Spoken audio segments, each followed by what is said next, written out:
नमस्कार। आज हम आपको एक ऐसे प्रेमी की कहानी सुनाने जा रहे हैं जो अपने प्रेम को पाने के लिए 7 साल तक कठिन परिश्रम करता है। ये कहानी हमें सिखाएगी कि सच्चे प्रेम और ईमानदारी की जीत हमेशा होती है। आइए कहानी शुरू करते हैं। अगर आप पहली बार केटीवी स्टोरी चैनल पर आए हैं तो हमारे परिवार का हिस्सा बनने के लिए चैनल को सब्सक्राइब कर लीजिए और वीडियो अच्छी लगे तो इसे लाइक, शेयर और कमेंट करके हमें अपना प्यार जरूर दिखाइएगा। आपका सहयोग ही हमारी प्रेरणा है। पुराने जमाने की बात है। त्रिलोकपुर नाम के एक छोटे से गांव में एक बहुत ही धनवान व्यक्ति रहता था जिसका नाम सेठ कुबेरमल था। अपने नाम की तरह ही सेठ के पास धन दौलत की कोई कमी नहीं थी। उनके घर में सुख सुविधा की हर चीज मौजूद थी और काम करने के लिए ढेरों नौकर चाकर हमेशा तैयार रहते थे। लेकिन सेठ को अपनी इस दौलत से भी ज्यादा प्यारी उनकी बेटी सुंदरी थी। सुंदरी की खूबसूरती का पूरे गांव में कोई मुकाबला नहीं कर सकता था। इसी गांव में एक नौजवान रहता था जिसका नाम था दीपक। सभी लोग उसे दीपू कहकर बुलाते थे। दीपू बहुत गरीब था लेकिन उसका दिल बहुत सच्चा था। वह बहुत अच्छे गीत गाता था। अक्सर शादी ब्याह में गीत गाकर वह लोगों का दिल बहलाता और लोग खुश होकर उसे कुछ इनाम दे दिया करते थे। इसी तरह से दीपू का गुजारा चलता था। हालांकि उसकी कमाई बहुत ज्यादा नहीं थी, फिर भी उसे अपने इस काम से बहुत प्यार था। उसके परिवार में उसकी माँ और एक छोटी बहन थी। उसकी माँ अक्सर उसे समझाती, बेटा तुम्हें यह गाना बजाना छोड़कर कोई दूसरा काम करना चाहिए। इस काम में इतनी कमाई नहीं कि हमारी गरीबी दूर हो सके। अब तू यह भी देख कि तेरी छोटी बहन भी है, उसकी शादी भी करनी है और तेरा भी घर बसाना है। लेकिन तेरे इस गाने बजाने के कारण न तो तेरे लिए और न ही तेरी बहन के लिए कोई अच्छा रिश्ता मिलता है। दीपू बेचारा अपनी माँ की बातों को सुनता, लेकिन वह अपने गाने बजाने के शौक को छोड़ नहीं पा रहा था। एक दिन की बात है जब दीपू ने एक विवाह समारोह में पहली बार सुंदरी को देखा था। उसकी खूबसूरती की गहरी छाप दीपू के दिल पर पड़ गई थी। दोनों की नजरें मिली और वे धीरे धीरे एक दूसरे को चाहने लगे। सुंदरी को भी दीपू का गाना बहुत पसंद था। वह अक्सर मीठे गीत गुनगुनाता और सुंदरी का दिल बहलाता। लेकिन सुंदरी उस गरीब दीपू के लिए सिर्फ एक सपना थी। एक दिन दीपू उदास बैठा हुआ था। तभी सुंदरी उससे मिलने के लिए आई। उसने पूछा, दीपू तुम इतने उदास क्यों हो? दीपू ने गहरी सांस ली और कहा, सुंदरी मैं तुमसे बहुत प्यार करता हूँ, लेकिन यह भी जानता हूँ कि मैं तुम्हें कभी हासिल नहीं कर सकता। अपने प्रेमी की यह बात सुनकर सुंदरी मुस्कुराकर बोली, तुम हिम्मत क्यों हारते हो? मेरे पिता बहुत दयालु हैं। वे खुद हमारी शादी का खर्च उठाएंगे और हमें इतनी दौलत देंगे कि हमारी सारी जिंदगी आराम से गुजर जाएगी। दीपू हल्के से मुस्कुराया और कहा, तुम ठीक कहती हो। तुम्हारे पिता हमारी शादी का पूरा खर्च उठा लेंगे। लेकिन क्या तुमने सोचा है कि अगर आगे चलकर तुम्हारे मन में यह घमंड आ गया कि मेरे पास जो कुछ भी है वह सब तुम्हारी ही वजह से है? मैं नहीं चाहता कि यह एहसास हमारे प्यार को कम कर दे। इसीलिए मैंने यह फैसला किया है कि मैं 7 साल तक मेहनत करूंगा, अपने दम पर दौलत कमाऊंगा और फिर तुम्हारे पास लौटूंगा। अगर मैं न लौटा तो तुम मेरी उम्मीद छोड़कर जीवन में आगे बढ़ जाना और मुझे भुलाकर किसी और से शादी कर लेना। इतना कहकर दीपू उदास मन से अपने घर की तरफ लौट गया। सुंदरी भी अपने घर वापस लौट गई। घर पहुंचकर दीपू ने अपनी माँ से कहा, माँ मैंने फैसला कर लिया है। मैं परदेश जाकर धन कमाऊंगा और हमारी गरीबी दूर करूंगा। अपना फैसला सुनाकर दीपू अपनी माँ और छोटी बहन से मिला और फिर अपने कंधे पर एक झोला डालकर वह गांव से निकल गया। लेकिन तभी पीछे से घोड़ों की टापों की आवाज आई। दीपू ने मुड़कर देखा तो वह कोई और नहीं बल्कि रवि था, जो लंबे समय से सुंदरी को चाहता था। रवि नौजवान भी था और धनवान भी। उसने दीपू से कहा, मैं भी तुम्हारे साथ चलूंगा। मुझे लगता है कि हमारी मंजिल एक ही है। उसके आने से दीपू बहुत खुश तो नहीं था, लेकिन वह उसे मना भी नहीं कर सकता था। और फिर वे दोनों घोड़े पर सवार होकर एक साथ निकल पड़े। बहुत दिनों तक चलने के बाद वे दोनों एक गहरी नदी के किनारे पहुंचे। रवि ने कहा, तुम ये नदी तैरकर पार करो, मैं तुम्हारे पीछे पीछे आता हूं। उसके मन में क्या चल रहा था, दीपू इस बात से अनजान था। दीपू ने अपने कपड़े उतारे और नदी के किनारे पर रखे। वह नदी में कूद गया और फिर तैरकर नदी पार करने लगा। जब वह दूसरे किनारे पर पहुंचा, उसने मुड़कर देखा तो उसकी आंखें फटी की फटी रह गईं। रवि उसके कपड़े समेटकर घोड़े पर सवार हो चुका था और पूरी रफ्तार के साथ वापस त्रिलोकपुर की तरफ भागा जा रहा था। बेचारा दीपू अब कुछ नहीं कर सकता था। वह बस असहाय होकर उसे देखता ही रहा, जब तक कि रवि उसकी आंखों के सामने से ओझल नहीं हो गया। घोड़ा दौड़ाता हुआ रवि वापस त्रिलोकपुर में अपने गांव पहुंचा। वह सीधा दीपू के घर गया। उसने दीपू के कपड़े उसकी मां को दिखाते हुए कहा, तुम्हारे बेटे को नदी पार करते हुए पानी में डूब गया, यह रहे उसके कपड़े। यह खबर सुनते ही दीपू की मां पर जैसे दुखों का पहाड़ टूट पड़ा। वह अपने बेटे के कपड़ों को छूते ही जोर जोर से रोने लगी। उसके कपड़े लेकर वह सीधी सुंदरी के घर पहुंची और कहने लगी, सुंदरी बेटी, दीपू तो नदी में डूबकर मर गया। यह रहे उसके कपड़े जो रवि लेकर आया है। अब तुम्हें पूरी छूट है, तुम चाहो जिससे शादी कर सकती हो। ये बात सुनकर सुंदरी मुस्कुराई और बोली, मां, तुम भी बहुत भोली हो। तुम किसकी बातों पर विश्वास कर रही हो? ये सब तो उस रवि की मनगढ़ंत कहानी है। मुझे इस बात पर बिल्कुल भी विश्वास नहीं है। मैं तो वही मानूंगी जो मुझे दीपू कहकर गया था। जब तक 7 साल पूरे नहीं हो जाते, मैं किसी और को अपना पति नहीं बना सकती। यह कहकर उसने दीवार से एक वीणा उतारी और वही धुन बजाने लगी जो दीपू को बहुत पसंद थी। दूसरी तरफ दीपू नंगे पांव भूखा प्यासा एक अनजान गांव में जा पहुंचा। वहां के लोगों ने उस पर दया करके उसे कपड़े दिए, भोजन करवाया और उससे पूछा, भाई तुम कौन हो और इस हालत में यहां कैसे पहुंचे? तब दीपू ने अपनी दुख भरी कहानी उन लोगों को सुना दी। गांव वालों को अब दीपू से हमदर्दी हो गई थी और जब दीपू ने उन्हें अपना गाना सुनाया तो वे लोग मंत्रमुग्ध हो गए। धीरे धीरे दीपू का संगीत पूरे नगर में मशहूर हो चुका था, परंतु वह उसी गांव में नहीं रुका। अब वह एक गांव से दूसरे गांव, एक नगर से दूसरे नगर अपनी मीठी आवाज से लोगों का दिल बहलाता हुआ आगे बढ़ता गया। चलते चलते वह एक ऐसे नगर में जा पहुंचा जिसका नाम था पृथ्वीपुर। यह नगर अपने व्यापार के लिए दूर दूर तक मशहूर था। दीपू वही एक सराय में ठहर गया। कुछ देर आराम किया और फिर एक वीणा लेकर उसने गाना गाना शुरू किया। संयोग की बात है, उन्हीं दिनों पृथ्वीपुर के राजा पृथ्वीसेन, जो कि संगीत के बहुत बड़े प्रेमी थे, किसी अच्छे गायक की तलाश में थे। कई गायक उनके दरबार में आए, राजा को गाना सुनाया, लेकिन कोई भी उनके दिल को न छू पाया। अब राजा के सैनिक पूरे नगर में दर दर भटक रहे थे किसी अच्छे गायक की तलाश में। और जब वे सैनिक उस सराय के पास से गुजरे जिसमें दीपू गाना गा रहा था, तो अचानक उनके कानों में दीपू की जादू भरी आवाज पड़ी। सैनिक तुरंत सराय के भीतर पहुंचे और दीपू से बोले, हमारे साथ चलो, तुम्हें अब राजा पृथ्वीसेन के दरबार में गाना गाना होगा। अगर तुमने मना किया तो जान से हाथ धो बैठोगे। दीपू ने हंसकर कहा, मैं आजाद आदमी हूं, त्रिलोकपुर मेरा घर है। मैं जहां चाहता हूं वहां जाता हूं, जब दिल करता है तब गाता हूं। तुम्हारे राजा मेरे मालिक नहीं है जो मैं उनकी बात मानूं। लेकिन राजा के सैनिकों ने उसकी एक न सुनी और उसे जबरदस्ती पकड़कर दरबार में ले गए। सैनिकों ने राजा से कहा, महाराज, यह नौजवान बहुत ही अच्छा गीत गाता है, इसलिए हम इसे पकड़कर आपकी सेवा में लाए हैं। परंतु यह बहुत ही घमंडी है, कहता है कि मैं राजा का नौकर नहीं हूं जो राजा के सामने गीत गाऊं। अपने सैनिकों से दीपू के बारे में ऐसी बातें सुनकर राजा को कुछ हैरानी हुई कि क्या इस नगर में कोई ऐसा भी हो सकता है जो मेरी आज्ञा का पालन करने से मना कर सके। एक बार तो राजा के मन में यह विचार आया कि इसे सजा देनी चाहिए, परंतु अगले ही पल वह सोचने लगा कि सच्चे कलाकार ऐसे ही होते हैं, वे किसी की धमकियों से नहीं डरते। कुछ सोचकर राजा ने दीपू से कहा, नौजवान, बेशक तुम हमारे नौकर नहीं हो, लेकिन क्या तुम नहीं चाहते कि तुम्हारी यह कला हमारे राज दरबार की शोभा बढ़ाए? राजा के मुंह से ऐसी मीठी बातें सुनकर दीपू का दिल पिघल गया। उसने कहा, महाराज, आप जैसे कला के पारखी आदमी के सामने गाना गाना तो मेरे लिए सम्मान की बात है। और फिर दीपू ने गीत गाना शुरू कर दिया। उसके गीतों में सुंदरी के रूप और उसके प्यार की कहानी बसी हुई थी। वह गीत गाता गया, राजा गीत सुनता गया। जैसे जैसे गीत आगे बढ़ा, राजा मंत्रमुग्ध हो गए।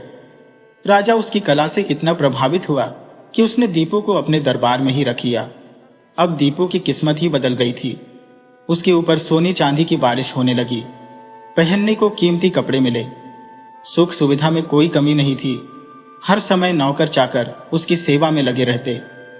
धीरे धीरे उसकी जिंदगी अब रंगीन हो चुकी थी। समय बीतता गया और वह सुंदरी से किया हुआ अपना वादा भूलने लगा था। देखते ही देखते 6 साल बीत चुके थे और 7वां साल अब खत्म होने वाला था। लेकिन दीपू को अभी त्रिलोकपुर वापस लौटने की सुध नहीं थी। इधर त्रिलोकपुर में सुंदरी अब भी उसका इंतजार कर रही थी। उसे विश्वास था कि उसका प्रेमी जरूर वापस आएगा। परंतु जब 7 साल पूरे होने पर भी वह नहीं आया, तो सुंदरी ने एक व्यापारी को बुलाया जो अपने व्यापार के लिए दूर दराज के नगरों में जाया करता था। सुंदरी ने उसे अपनी वीणा देते हुए कहा, व्यापारी, तुम इस वीणा को अपने साथ ले जाओ। अपने व्यापार के लिए तुम जिस भी नगर में जाओगे, जहां भी रुकोगे, वहां पर अपने सामान के साथ इस वीणा को भी सजाकर रखना और हर जगह यह ऐलान करना कि जो भी आदमी इस वीणा को अपना बता सके, उसे यह वीणा और साथ में एक बहुत बड़ा इनाम मिलेगा। व्यापारी ने यह बात मान ली। अगले दिन व्यापारी अपने काफिले के साथ त्रिलोकपुर गांव से रवाना हो गया। वह अपने व्यापार के लिए जिस भी नगर में पहुंचता, वहां पर अपने सामान के साथ साथ वीणा को सबसे खास जगह पर रखता और यह ऐलान करता कि जो भी इस वीणा को पहचानता है वह आगे आए। लेकिन कोई भी आदमी उस वीणा को अपना बताने के लिए नहीं आया। आखिरकार जब व्यापारी का सफर खत्म होने वाला था, तो वह पृथ्वीपुर नगर जा पहुंचा और वहां पर भी उसने वही ऐलान कर दिया। जब यह खबर फैलते फैलते पृथ्वीपुर में रह रहे दीपू के कानों तक पहुंची कि त्रिलोकपुर का एक व्यापारी एक वीणा को लेकर आया है, तो उसका दिल तेजी से धड़कने लगा। वह भागता हुआ उस सराय में जा पहुंचा जहां पर व्यापारी ठहरा हुआ था। वहां पहुंचकर दीपू ने वीणा को देखते ही उसे उठा लिया और भरे हुए गले से बोला, यह मेरी है। व्यापारी मुस्कुराया और बोला, तुमने इस वीणा को पहचान लिया, तुम ही इसके असली मालिक हो सकते हो। लेकिन नौजवान, अब समय बहुत ही कम है, जल्दी से त्रिलोकपुर पहुंचो। सुंदरी ने कहा है कि अगर तुम तय समय पर नहीं लौटे तो वह किसी और के साथ शादी कर लेगी, क्योंकि 7 साल पूरे होने वाले हैं। यह सुनते ही दीपू चौंक गया। वह सोचने लगा, क्या अभी समय बचा है या सब कुछ खत्म हो चुका है? दूसरी तरफ त्रिलोकपुर में सुंदरी की शादी अब तय हो चुकी थी और शादी की घड़ी पास आती जा रही थी। अब दीपू के भाग्य का फैसला होने में सिर्फ 7 दिन ही बचे थे, परंतु त्रिलोकपुर पहुंचने में उसे कम से कम 30 दिन लगने वाले थे। उसने हार नहीं मानी। दीपू ने राजा से आज्ञा ली कि वह अपने नगर वापस जाना चाहता है। उसने राजा को सारी बात बताई। राजा ने कहा, दीपू, मुझे नहीं लगता कि तुम सिर्फ 7 दिनों में त्रिलोकपुर पहुंच पाओगे, लेकिन फिर भी अगर तुम जाना ही चाहते हो तो मैं तुम्हें नहीं रोकूंगा, क्योंकि 2 प्रेमियों के बीच मैं दीवार नहीं बनना चाहता। मैं तुम्हें अपने अस्तबल से अपना सबसे तेज दौड़ने वाला घोड़ा देता हूं। ईश्वर ने चाहा तो तुम अपने मकसद में कामयाब हो जाओगे। इसके साथ ही राजा ने अशर्फियों से भरी हुई एक थैली दीपू को दी और साथ ही अपना सबसे तेज दौड़ने वाला घोड़ा भी उसे सौंप दिया। दीपू ने अशर्फियों की थैली को अपनी कमर से बांधा, घोड़े पर सवार हुआ और पूरी ताकत से उसने घोड़े को दौड़ाया। रास्ते में एक बहुत ही घना जंगल पड़ता था। उस जंगल से गुजरते हुए दीपू के घोड़े ने ठोकर खाई और दीपू घबराकर जमीन पर गिर पड़ा। उसके सिर पर गहरी चोट आई और वह बेहोश हो गया। कुछ समय बाद जब उसे होश आया तो उसने अपने आप को एक कुटिया में पाया। उसके सामने एक साधु महाराज खड़े थे जो मुस्कुराकर कहने लगे, बेटा, तुम जंगल में बेहोश पड़े थे और मैं तुम्हें उठाकर अपनी कुटिया में ले आया। अब तुम यह बताओ कि तुम कौन हो और तुम्हें कहां जाना है। दीपू ने अपनी पूरी कहानी साधु महाराज को बता दी और कहा, बाबा, मुझे हर हाल में त्रिलोक पर पहुंचना है, लेकिन अब यह नामुमकिन लग रहा है। मुझे लगता है कि मेरी सुंदरी मुझसे छीन जाएगी। अगर ऐसा हो गया तो फिर मैं जीवित नहीं रह पाऊंगा, मैं आत्महत्या कर लूंगा। दीपू की बात सुनकर साधु महाराज ने उसे समझाते हुए कहा, बेटा, तुम हिम्मत मत हारो। अगर तुम्हारा प्यार सच्चा है तो तुम जरूर ही त्रिलोक पर पहुंच जाओगे। इस काम में मैं तुम्हारी मदद करूंगा।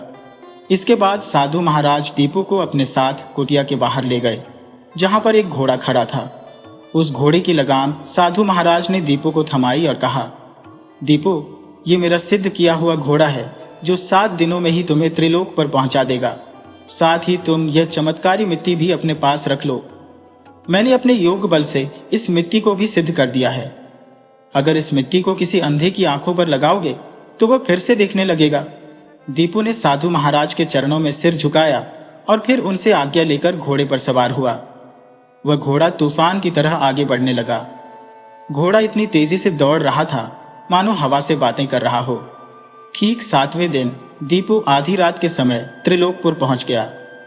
वह देखकर हैरान था कि पूरे गांव में उत्सव जैसा माहौल था। घरों में रोशनियां झिलमिला रही थी, ढोल नगाड़े बज रहे थे और शादी के गीत हवा में तैर रहे थे। लेकिन इन गीतों की गूंज दीपू के दिल में खंजर की तरह चुभ रही थी। वह अपने घर के दरवाजे पर पहुंचा और धीरे से दस्तक दी। भरे हुए गले से उसने पुकारा, मां, दरवाजा खोलो, भूख के मारे मेरा बुरा हाल है। अंदर से आवाज आई, अरे राहगीर, आज तो अमीरों के घर के दरवाजे खुले हैं।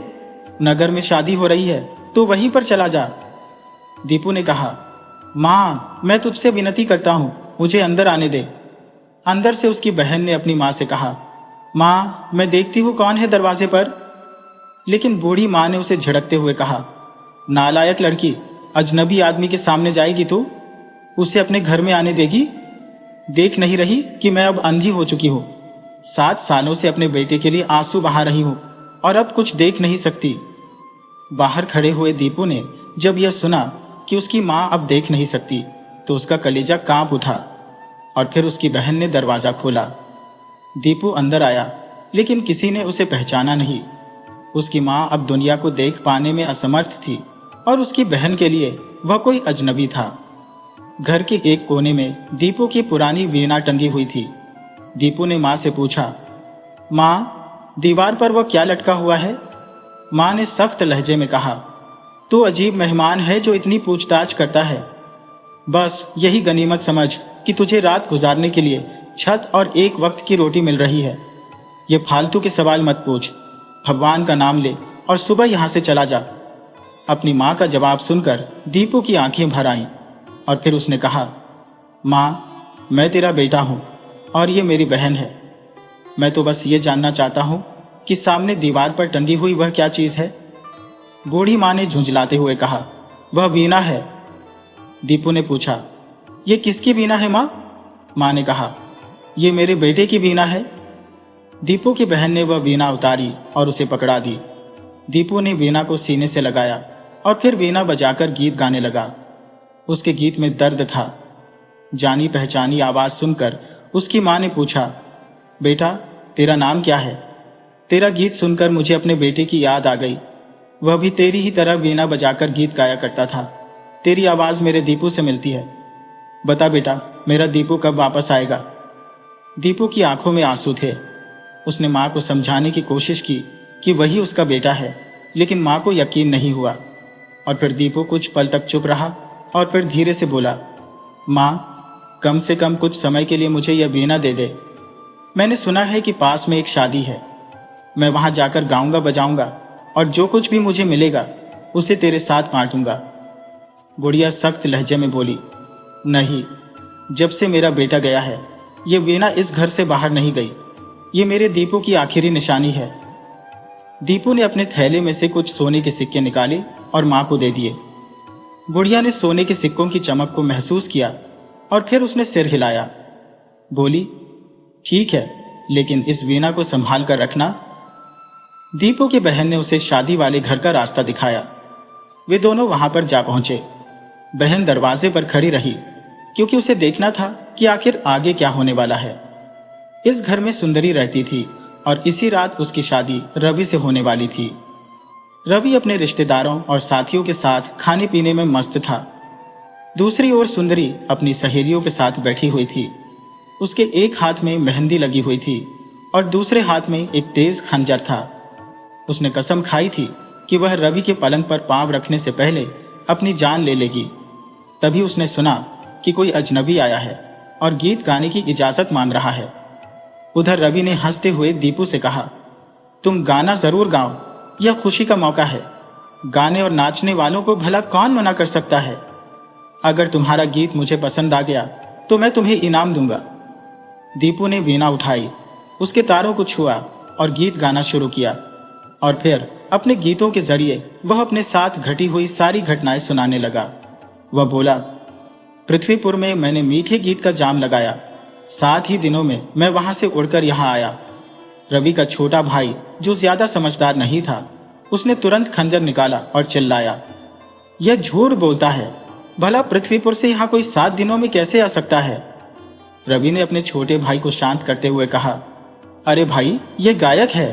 अपनी कल्पनाओं में यह सारी दुनिया घूम सकता है। तुम इसकी बातों को गंभीरता से मत लो।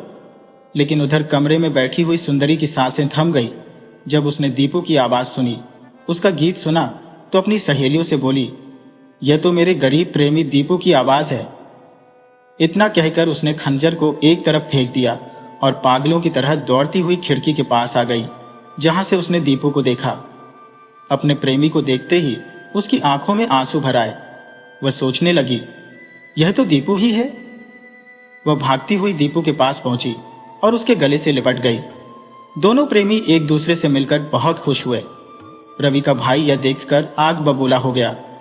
उसने एक बार फिर से अपना खंजर निकाला और उन दोनों पर टूट पड़ा। लेकिन रवि ने उसे रोकते हुए कहा, भाई रुक जा, अपना गुस्सा ठंडा कर। मेरी किस्मत में जो था वह मुझे मिला, और जो मेरी किस्मत में नहीं था उसे मैं कभी हासिल नहीं कर सकता। कुछ पलों के बाद सुंदरी को शर्म आई और वह पर्दे के पीछे छिप गई। रवि ने दीपू की ओर देखा और गंभीर स्वर में पूछा, दीपू, ये तुम हो? इतने सालों तक तुम कहाँ थे और मुझे यह समझ में नहीं आ रहा कि तुम इतने कम समय में पृथ्वीपुर से त्रिलोकपुर कैसे पहुंच गए। इसके बाद दीपू ने उसे सारी बात बताई कि किस तरह से वह नगर नगर भटकता रहा और फिर राजा के यहाँ पर शाही गवैया बना। कैसे व्यापारी ने उसे सारी बात बताई और वह वापसी में एक जंगल में गिरकर बेहोश हो गया। एक साधु ने उसकी जान बचाई और उसे अपना सिद्ध घोड़ा और चमत्कारी मिट्टी दी। दूसरी तरफ दीपू की बहन, जो दरवाजे पर खड़ी हुई यह सब कुछ देख और सुन रही थी, वह दौड़ती हुई अपनी मां के पास पहुंची। कहने लगी, मां, वह अजनबी सचमुच मेरा भाई और तेरा बेटा दीपू है। अपनी बेटी के मुंह से यह बात सुनकर मां के हाथ पांव कांपने लगे। वह खड़ी हुई। बेटी ने उसका हाथ पकड़ा और वहां से ले गई जहां पर दावत चल रही थी। बूढ़ी मां वहां पर पहुंची तो दीपू ने अपना झोला खोला।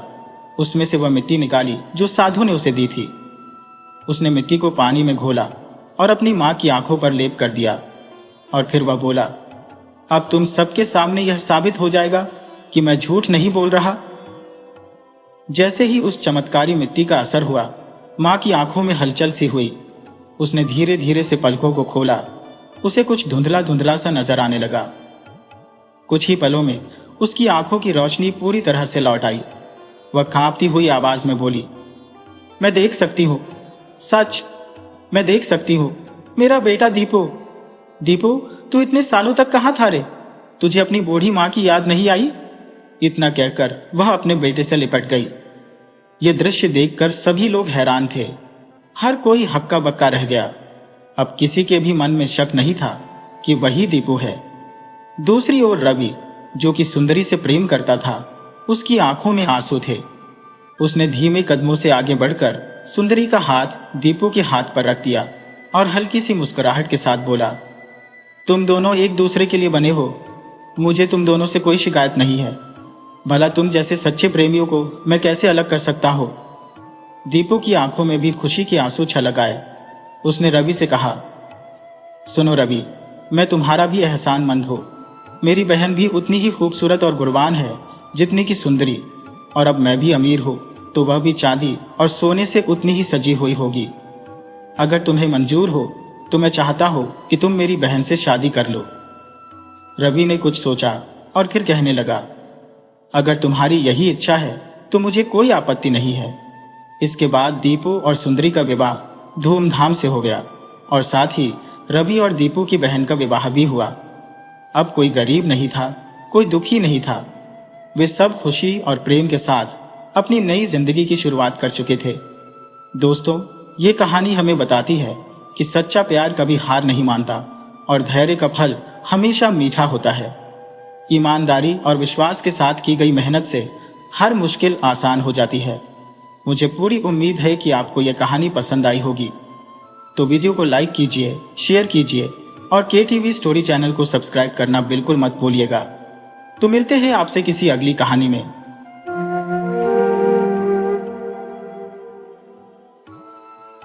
आज हम आपके लिए एक ऐसी कहानी लेकर आए हैं जो हमें सिखाती है कि सच्चा सुख कहाँ मिलता है और ईमानदारी का फल कैसा होता है। ये कहानी हमें जीवन के कुछ सबसे जरूरी सबक सिखाएगी। आइए कहानी शुरू करते हैं। एक समय की बात है, कल्याणपुर नाम के एक राज्य पर एक राजा का राज्य था।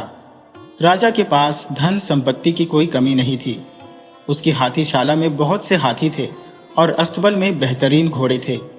उसका खजाना सोने की मुद्राओं से भरा हुआ था और महल में नौकर चाकरों की भी कोई कमी नहीं थी। लेकिन इन सब के बावजूद राजा के मन में कोई सुख नहीं था। दरअसल राजा का मन साफ नहीं था। उसके मन में हमेशा यह विचार आते रहते कि कैसे किसी का धन छीन लो या किसी दूसरे राज्य पर हमला करके उसकी धन संपत्ति पर कब्जा कर लो। वह दान धर्म के मामले में भी बहुत ही कंजूस था। अगर कभी उसकी प्रजा पर कोई मुसीबत आ जाती तो भी उसका दिल नहीं पिघलता था। आदत से चिड़चिड़े होने के कारण राजा को रात में बिल्कुल भी नींद नहीं आती थी। सारी रात वह आंखें खोलकर बस आसमान के तारे ही गिना करता और जब सुबह होती तो तारों की गिनती को एक कागज में लिख लेता। इस तरह से उसने न जाने कितने तारे गिन डाले थे जिनका कोई हिसाब ही नहीं था। इसी तरह से दिन बीतते गए, लेकिन राजा की हालत में सुधार के कोई आसार नजर नहीं आ रहे थे। नींद लाने के लिए उसने सारे उपाय करके देख लिए थे। बिस्तर पर चमेली का इत्र छिड़का, सिर पर जड़ी बूटियों से बना तेल लगाया और पंखे से हवा की, लेकिन कोई फायदा न हुआ। राजा बस सारी रात कोमल तकिए पर अपना सिर रखे आसमान को निहारता रहता। नींद उसकी आंखों से कोसों दूर रहती थी। हालांकि दोपहर में खाना खाने के बाद जब वह बिस्तर पर लेटता तो थोड़ी देर के लिए उसे नींद आ जाती। इसी तरह से समय बीतता गया। नींद न आने के बावजूद भी राजा की सेहत पर कोई खास फर्क नहीं पड़ा, परंतु अब वह बहुत ही चिड़चिड़ा हो चुका था। इसी प्रकार से उनका राज्य चलता रहा। इसी बीच एक दिन राजा का जन्मदिन आया। बहुत से मेहमान अलग अलग तरह के उपहार लेकर आए। कोई हीरा लेकर आया तो कोई पन्ना, किसी ने रत्नों से जड़ा हुआ मुकुट दिया तो किसी ने हाथी दांत की बनी हुई मूर्ति, किसी ने हीरों से बने हुए कुंडल भेंट किए तो कोई सोने की जड़ी वाली पोशाक लेकर आया।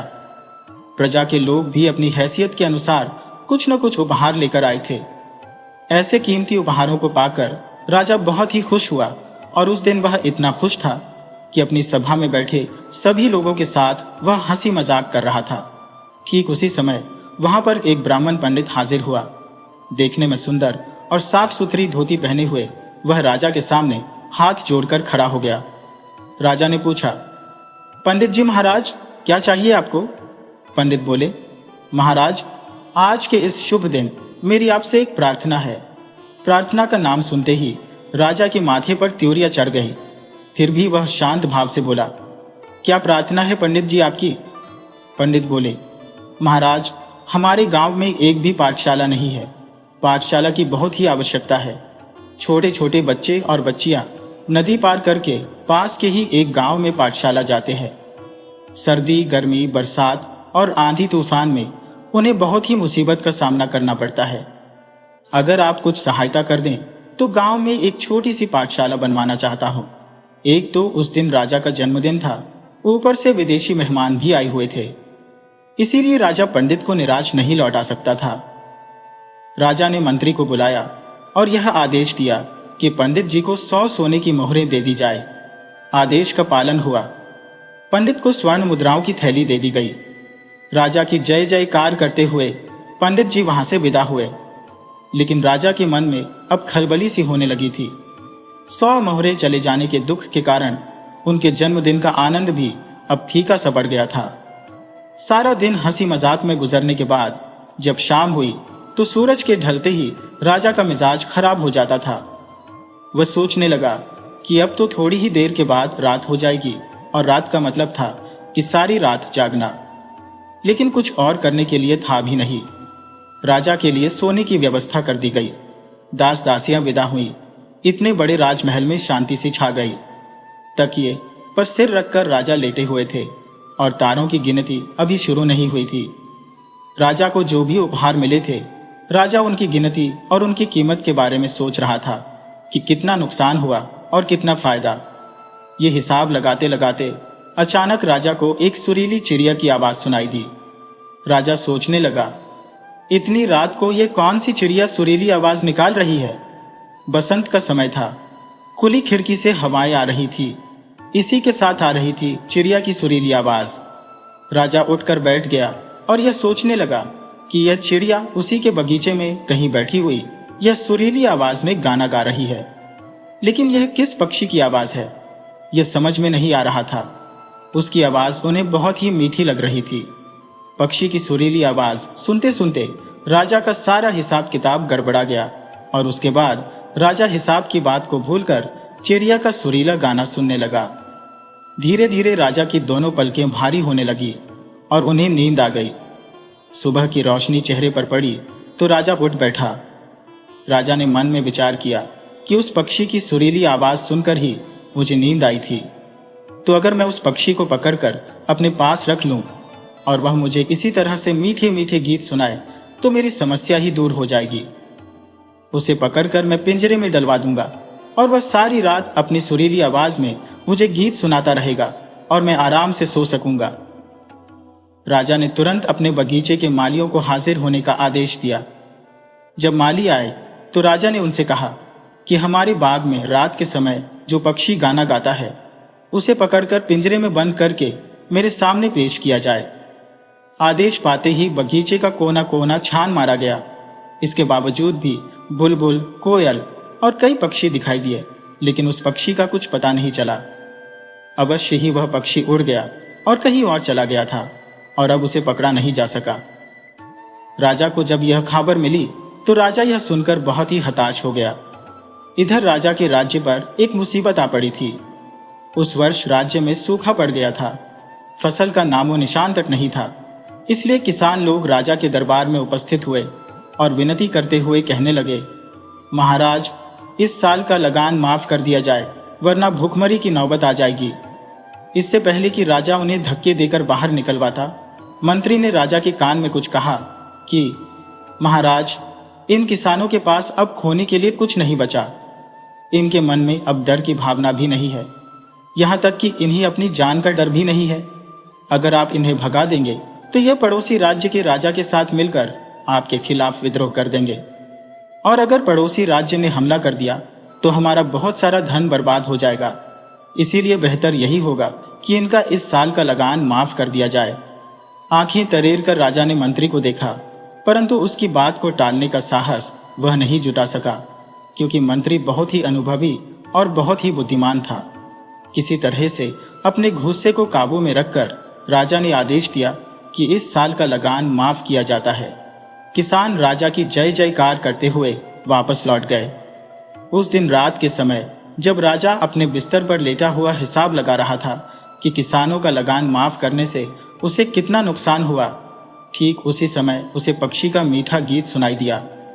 हड़बड़ाकर राजा खिड़की की ओर दौड़ा। आंखें फाड़ फाड़ कर चारों तरफ देखा और यह समझने की कोशिश करने लगा कि चिड़िया किस दिशा में बैठकर गाना गा रही है, लेकिन उसे कुछ भी समझ में नहीं आया। निराश होकर राजा वापस अपने बिस्तर पर लेट गया और चिड़िया का मधुर गाना सुनने लगा। सुनते सुनते राजा को नींद आ गई। एक ही नींद में सारी रात कट गई। राजा को अब यह अच्छी तरह से समझ में आ गया था कि उस चिड़िया के गाने से ही उन्हें नींद आती है, लेकिन उस पक्षी को पकड़ने का कोई भी उपाय उसे समझ में नहीं आ रहा था। उसके जैसा पराक्रमी राजा एक छोटे से पक्षी को काबू में नहीं कर सका। यह सोचकर उसका मन भारी हो रहा था। दिन बीतने लगे। राजा का मन अब राजकाज के कार्यों में नहीं लग रहा था। वह हर समय सिर्फ उसी चिड़िया के बारे में सोचता रहता। इसी बीच में खबर आई कि नगर में महामारी फैल गई है। बड़ी संख्या में लोग बीमार हो गए। ये सुनकर राजवैद्य का मन विचलित हुआ। राजवैद्य की बड़ी इच्छा थी कि वह कुछ और चिकित्सकों को लेकर खुद वहां पर जाए और लोगों का इलाज करे, परंतु इसके लिए राजा की अनुमति चाहिए थी। उस दिन राजा अपने दरबार में बैठा हुआ था। राजवैद्य हाथ जोड़कर महाराज के सामने आया और कहने लगा, महाराज, नगर के उत्तरी क्षेत्र में अच्छे चिकित्सकों की आवश्यकता है। अगर आप आज्ञा दें तो मैं कुछ चिकित्सकों को लेकर वहां पर जा सकता हूं। राजा ने बिना मन से ही कहा, ठीक है, जाइए। कुछ हिम्मत जुटाकर राजवैद्य ने फिर से कहा, गरीबों की दवा का इंतजाम करने के लिए अगर 500 स्वर्ण मुद्राएं मिल जाती तो बहुत ही अच्छा होता। अपनी ही सोच में डूबे हुए राजा ने कह दिया, हाँ ठीक है, ले जाइए। लेकिन तुरंत ही वह खुद ही चौंक पड़ा कि यह मैंने क्या कह दिया। परंतु राज दरबार में सबके सामने बोलने के बाद वह अपनी बात को वापस कैसे ले सकता था। राजवैद्य को 500 मोहरें दे दी गईं और वह मोहरें लेकर वहां से चला गया। इसके बाद राजा का मिजाज एकदम बिगड़ गया। वह राजकाज का काम बीच में ही छोड़कर अपने कमरे में आ गया। सारा दिन वह गुस्से में ही बैठा रहा। दास दासियों को राजा का गुस्सा सहना पड़ा। रात के समय जब राजा अपने बिस्तर पर लेटा, राजा ने यह फैसला कर लिया था कि अब वह उस चिड़िया के बारे में नहीं सोचेगा। उस पक्षी के बारे में सोचने के कारण ही आज उसका इतना नुकसान हो गया। ठीक उसी समय पक्षी के गाने की आवाज आई। अब तो राजा को और अधिक चिंता करने का समय ही नहीं मिला। धीरे धीरे उसे नींद आ गई। सुबह उठकर राजा ने अपने मंत्री को बता दिया कि वह आज राजसभा में नहीं जाएंगे और फिर राजा कमरे का दरवाजा बंद करके बैठ गया। सोचने लगा कि वह चिड़िया क्यों आती है और कब आती है। उसके दिमाग में एक संदेह ने जन्म ले लिया था। जब राजा अपने दरबार में आया, मंत्री, सेनापति सभी लोग उपस्थित थे। कुछ सिपाही एक चोर को पकड़कर राजा के सामने लाए। वह चोर एक व्यापारी के घर में चोरी करते हुए रंगे हाथों पकड़ा गया था। व्यापारी का इल्जाम खत्म होने के बाद राजा ने चोर से पूछा, तुम्हें कुछ कहना है?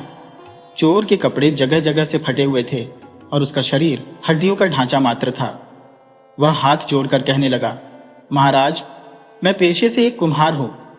पिछले साल बाढ़ आ जाने के कारण मेरा घर, चाक सब कुछ बर्बाद हो गए थे। इतने पैसे नहीं थे कि मैं कोई काम कर सकूं, लेकिन पेट की खातिर मुझे चोरी करनी पड़ी। राजा चुप रहा। कुछ देर तक सोचता रहा और फिर बोला, ठीक है, मैं तुम्हें 50 स्वर्ण मुद्राएं देता हूं। तुम अपना घर बनवाओ, नया चाक खरीदो और फिर 1 महीने के बाद अपने हाथ से बने हुए मिट्टी के बर्तन मुझे लाकर दिखाओ। और हाँ, फिर से चोरी की तो मुझसे बुरा कोई नहीं होगा। चोर ने राजा को प्रणाम किया, स्वर्ण मुद्राएं ली और फिर वहां से विदा हो गया। उस दिन रात के समय पक्षी का गाना सुनकर राजा को गहरी नींद आ गई। दूसरे दिन राजा ने आदेश दिया कि जिस जिस गांव में भी जल का अभाव है, वहां पर तालाब और कुएं खुदवाए जाए। उससे अगले दिन गरीब मजदूरों को चावल दान दिए गए। इसी तरह से दिन पर दिन बीतते गए। राजा ने अपने राज्य के हर एक गांव में पाठशाला बनवाने के आदेश दिए और साथ ही राजवैद्य से कहा कि हर गांव में वैद्यों की व्यवस्था की जाए। बाढ़ और सूखे की स्थिति में अन्न के भंडार खोल दिए जाए। किसी के साथ भी अगर कोई अन्याय होता है तो वह सीधा राजा के पास आए। अब पूरे राज्य में सुख और समृद्धि की बहार थी। राजा की प्रजा ऐसे राजा को पाकर बहुत ही खुश थी। इसी तरह से 1 साल पूरा बीत गया। एक दिन सुबह के समय जब राजा की नींद खुली तो उसके मन में एक बात आई कि गाना गाने वाला पक्षी तो अब आ ही नहीं रहा। आखिरी बार उस पक्षी का गाना राजा ने कब सुना था, राजा को यह याद नहीं था। उसका सारा दिन अपनी प्रजा की समस्याएं सुनने और उनका समाधान करने में ही बीत जाता था। राजा के दरबार में कोई साधु महात्मा आता तो राजा बिना उसे दान दक्षिणा दिए विदा नहीं करता था। शाम के समय उसका शरीर बहुत ही थक जाता था, लेकिन उसका मन शांति से भरा होता था। बिस्तर पर लेटते ही उसे नींद आ जाती थी। राजा ने समझा कि अब वह पक्षी इस राज्य को छोड़कर किसी दूसरे राज्य में चला गया है। उसी दिन शाम के समय एक बहुत ही पहुंचे हुए साधु महाराज राजा के पास आए तो राजा ने उन्हें पिछली सारी घटनाओं के बारे में बताया कि किस प्रकार से पहले वो नींद न आने के कारण परेशान रहता था, लेकिन फिर एक पक्षी का गीत सुनकर उन्हें अच्छी नींद आने लगी, जिसके कारण उनका व्यवहार भी बहुत ही बदल गया। जब राजा ने सारी बातें महात्मा जी को विस्तार से बताई तो महात्मा जी मुस्कुराए और बोले, राजन, असल में बात तो यह है कि वह चिड़िया जिसका गीत सुनकर तुम हमेशा सोते थे, वह कभी थी ही नहीं, क्योंकि पहले तुम एक कंजूस और धन को इकट्ठा करने वाले इंसान थे। तुमने पहले कभी भी प्रजा के बारे में नहीं सोचा, इसलिए तुम्हारा मन हमेशा बेचैन रहता था और तुम्हारी रातों की नींद उड़ चुकी थी। परंतु जब जब तुमने अपने धन को किसी जरूरतमंद की सहायता के लिए लगाया, तब तब तुम्हारा मन शांत हुआ और तुम्हारी बेचैनी कम होती गई। तुम्हें ऐसा एहसास हुआ कि कोई पक्षी मधुर संगीत तुम्हें सुना रहा है। सबसे पहले तुमने पाठशाला बनाने के लिए पंडित को स्वर्ण मुद्राएं दी। उसके बाद तुमने किसानों का लगान माफ किया। प्रजा में फैली हुई बीमारी का इलाज करने के लिए राजवैद्य को स्वर्ण मुद्राएं दी। जब जब तुमने अच्छा काम किया, तुम्हारा मन शांत हुआ और तुम्हें उस पक्षी की मीठी आवाज सुनाई दी और तुम चैन की नींद सो सके। असल में तुम्हारे मन की बेचैनी उस पक्षी की आवाज से नहीं, बल्कि तुम्हारे द्वारा किए गए अच्छे कामों से दूर हुई है। क्योंकि जब जब आपने कोई अच्छा काम किया, किसी गरीब की सहायता की, तो लोगों के मन से आपके लिए आशीर्वाद निकला और उसी का नतीजा था कि आपका मन शांत होता गया। धीरे धीरे आपको यह समझ में आ गया कि एक राजा का कर्तव्य धन को जमा करना नहीं, बल्कि प्रजा की भलाई के लिए उस धन को खर्च करना है। अब राजा की समझ में सारी बात आ चुकी थी। उसने हाथ जोड़कर महात्मा जी का धन्यवाद किया और पूरे सम्मान के साथ उनको विदा किया। उस दिन के बाद से राजा ने अपने खजाने के मुंह गरीबों की सहायता के लिए हमेशा के लिए खोल दिए। सर्दियों के दिन थे। किशन मोची एक पेड़ के नीचे अपनी छोटी सी दुकान में जूते मरम्मत करने में व्यस्त था। उसकी दुकान बिना छत और बिना दीवारों के एक पेड़ के नीचे गांव के बीचों बीच एक खुले मैदान में थी और उसकी दुकान में एकमात्र संपत्ति उसका संदूक था। जब किशन अपना सारा काम निपटा लेता तो अपनी सारी चीजें इस संदूक में भर कर जाता था। ऐसे ही उसकी दुकान बंद होती थी। एक दिन दोपहर का समय था। सूरज सिर पर चमक रहा था, परंतु किशन फिर भी सर्दी महसूस कर रहा था। उसके हाथ पांव ठंड के कारण कांप रहे थे। वह अपने गांव में अकेला मोची था। गांव के सभी लोग अपने फटे पुराने जूतों की मरम्मत इसी से करवाया करते थे। किशन बहुत ही गरीब आदमी था, लेकिन लालच उसके मन में नाम मात्र भी नहीं था। उसे मालूम था कि गांव के लोगों की आमदनी ज्यादा नहीं होती और बड़ी ही मुश्किल से वह अपना गुजारा करते हैं। किशन के गांव के लोग अधिकतर अनपढ़ और गरीब थे, इसीलिए किशन उनसे जूतों की मरम्मत के ज्यादा पैसे नहीं लेता था। किशन की पत्नी कमला भी बहुत ही मेहनती और नेक औरत थी। वह घर तो संभालती ही थी, साथ साथ गांव के जमींदार के खेतों में भी काम करती थी। वे दोनों इसी तरह से कड़ी मेहनत करके अपने घर की गाड़ी को चला रहे थे। उनकी 2 छोटी बेटियां थी और दोनों गांव की पाठशाला में पढ़ती थी। वे दोनों घर के छोटे मोटे कामों में भी अपनी मां का हाथ बटा दिया करती थी। किशन के घर की काफी समय से मरम्मत नहीं हुई थी और उनकी छतें बहुत ही कमजोर हो चुकी थी। जब भी बारिश होती थी तो छतों से पानी टपकने लगता था। किशन यह सोचकर परेशान हो जाता कि अगर सर्दियों में बारिश शुरू हो गई तो क्या होगा। उसने पैसे जमा करने शुरू कर दिए थे ताकि बारिश होने से पहले वह घर की छतों की मरम्मत करवा सके, मगर फिर भी उसके पास बहुत ही थोड़े पैसे जमा हुए थे। इसलिए वह सूरज डूबने तक अपने काम में लगा रहता था ताकि कुछ अच्छे पैसे कमा सके। थोड़ी देर ही गुजरी थी कि उसकी पत्नी कमला खाना लेकर आई। किशन ने खाना खाया और कहा, मेरी प्यारी, तू मेरी खातिर बहुत ही तकलीफ उठाती है। मुझे इस बात का बहुत ही दुख है कि मैं तुझे कोई सुख नहीं दे सका। बस तू देखती जा, जैसे ही घर की छत की मरम्मत हो जाती है तो मैं फिर से पैसे जमा करूंगा और तेरे लिए सोने की बालियां बनवाऊंगा। उसकी पत्नी बोली, तुम हमारे लिए सुबह से शाम तक काम में लगे रहते हो, यही भगवान का शुक्र है और मैं सुखी हूं। हमारी बच्चियां पढ़ लिख जाए, मुझे बालियों की आवश्यकता नहीं है और वैसे भी अब पहनने और ओढ़ने की उम्र हमारी बच्चियों की है। अपनी पत्नी की बात सुनकर किशन खुश हो गया और फिर वह खाना खाने लगा। उसकी पत्नी उठकर अपने घर चली गई। किशन ने जल्दी से खाना खाया और फिर से अपने काम में लग गया। अभी ज्यादा देर नहीं गुजरी थी कि उसे दूर से धीरेन्द्र आता हुआ दिखाई दिया। वह किशन का पड़ोसी था और एक ईंट के भट्टे पर मजदूरी करता था। उसके हाथ में एक थैला नजर आ रहा था। करीब आकर उसने वह थैला किशन के पास रखा। किशन ने पूछा, धीरेन्द्र भाई, कैसे आना हुआ? धीरेन्द्र ने धीरे से कहा, भाई, परसों दूसरे गांव से लड़के वाले शादी के लिए मेरी लड़की को देखने के लिए आ रहे हैं, इसलिए मैं अपने जूतों की मरम्मत करवाने आया हूँ। लड़के वाले आएंगे तो इन फटे जूतों में उनके सामने जाने में मुझे बहुत ही शर्म आएगी। किशन ने देखा कि धीरेन्द्र ने जो जूते पहने हुए थे वह बुरी तरह से फट चुके थे। किशन ने खामोशी से उसका थैला उठाया जिसमें धीरेन्द्र मरम्मत करवाने के लिए जूते लेकर आया था। यह जूते खस्ताहाल हो चुके थे और ऊपर का चमड़ा भी बहुत ही पुराना हो गया था, मगर फटा नहीं था। किशन ने जूतों को पलट कर देखा तो दोनों जूतों के तले फटे हुए थे। किशन ने चमड़ी को छूकर यह अंदाजा लगाया कि यह हिरण की खाल के बने हुए थे, जो बहुत ही नरम, मजबूत और हल्की होती है। मगर किशन ने यह महसूस किया कि हिरण की खाल के जूते बहुत ही हल्के फुल्के होने चाहिए थे, मगर यह जूते कुछ ज्यादा ही वजनदार थे। परंतु किशन ने इस बात पर कोई खास ध्यान नहीं दिया। जब धीरेन्द्र ने देखा कि किशन उसके जूतों को बड़े ही ध्यान से देख रहा है तो धीरेन्द्र कुछ परेशान सा हो गया। उसे लगा कि कहीं किशन इतने पुराने और फटे हुए जूतों को देखकर इनकी मरम्मत करने से मना न कर दे। इसलिए धीरेन्द्र ने बड़ी ही शर्मिंदगी से कहा, इन्हें मैंने अपने घर में पड़े हुए पुराने सामान में से निकाला है। ये जूते मेरे दादाजी के थे और किसी जमाने में बहुत ही अच्छी हालत में थे। दादा की मौत के बाद मेरे पिता ने इन्हें पहन पहन कर इनका यह हाल कर दिया। अगर बेटी का रिश्ता पक्का करने की बात ना होती तो मैं भी कभी ऐसे फटे पुराने जूते तुम्हारे पास लेकर ना आता। बस ये समझ लो कि इज्जत का सवाल है। किशन उसकी बात सुनकर कुछ गंभीर हो गया और बोला, ये जूते हिरण की खाल के बने हुए हैं।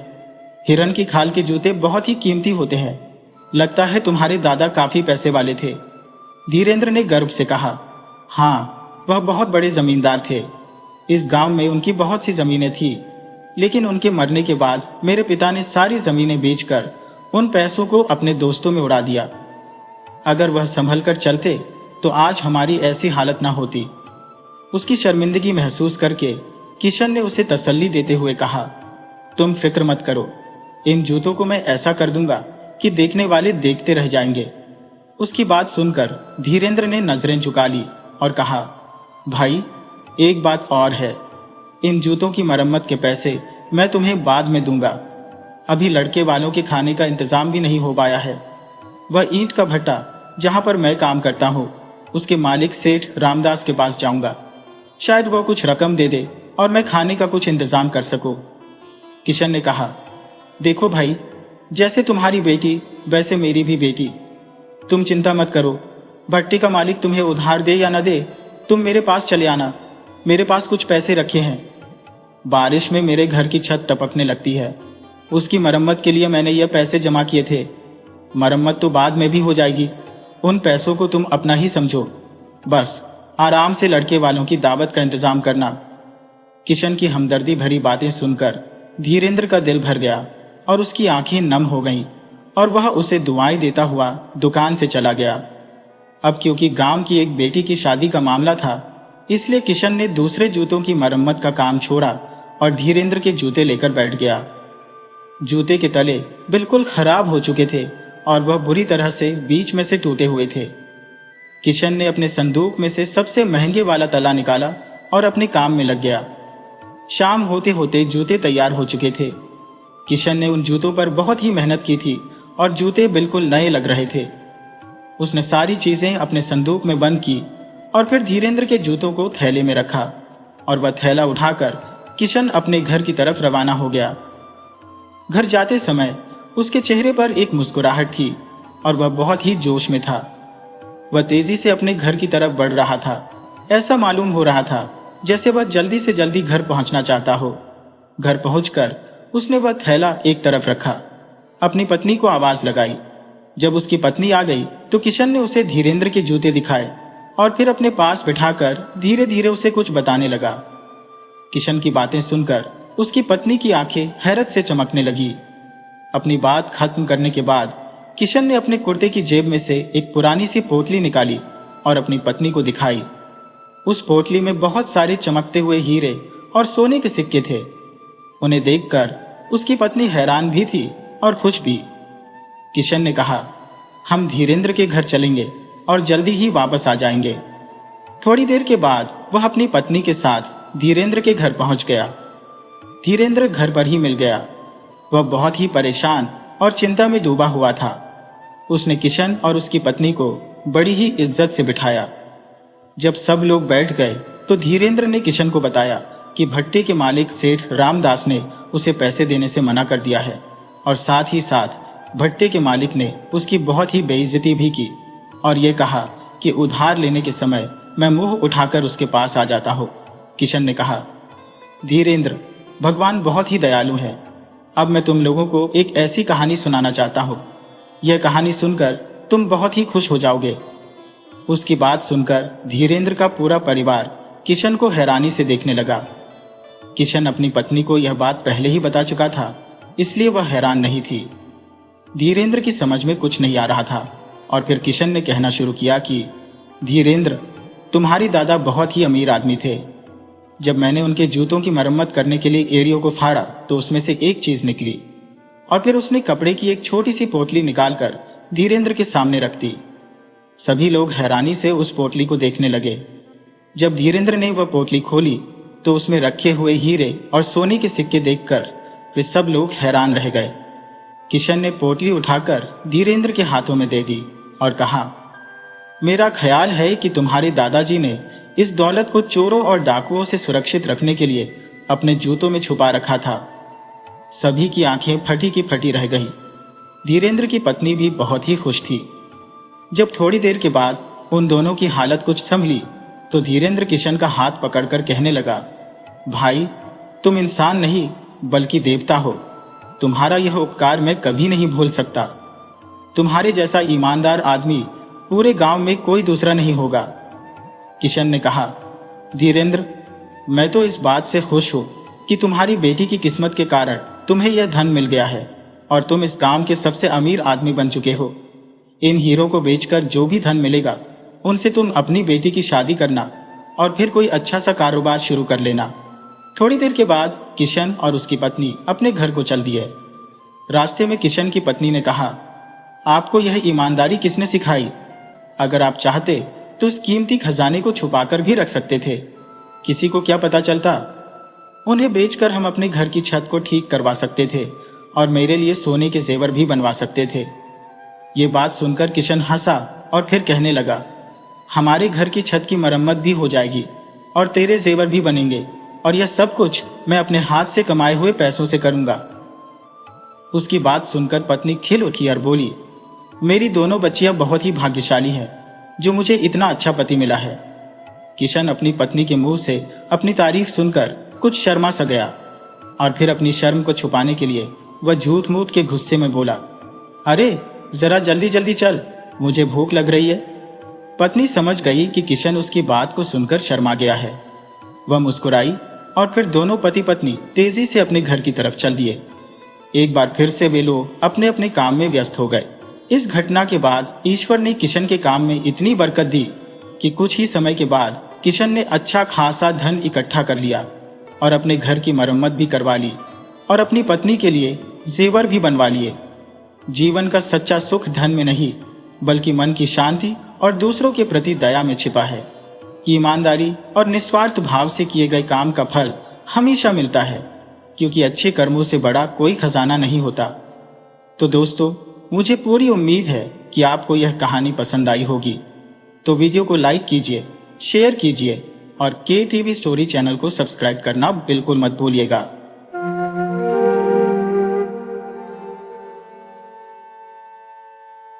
पुराने जमाने की बात है। एक शहर में एक बंजारा और उसकी पत्नी एक बंजारन रहा करते थे।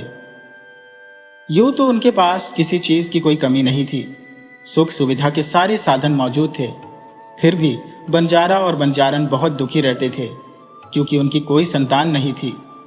उन्होंने वैद्य, हकीम, पूजा पाठ सब तरह के उपाय करके देख लिए थे, फिर भी बंजारा और बंजारन को संतान का सुख नसीब नहीं हुआ।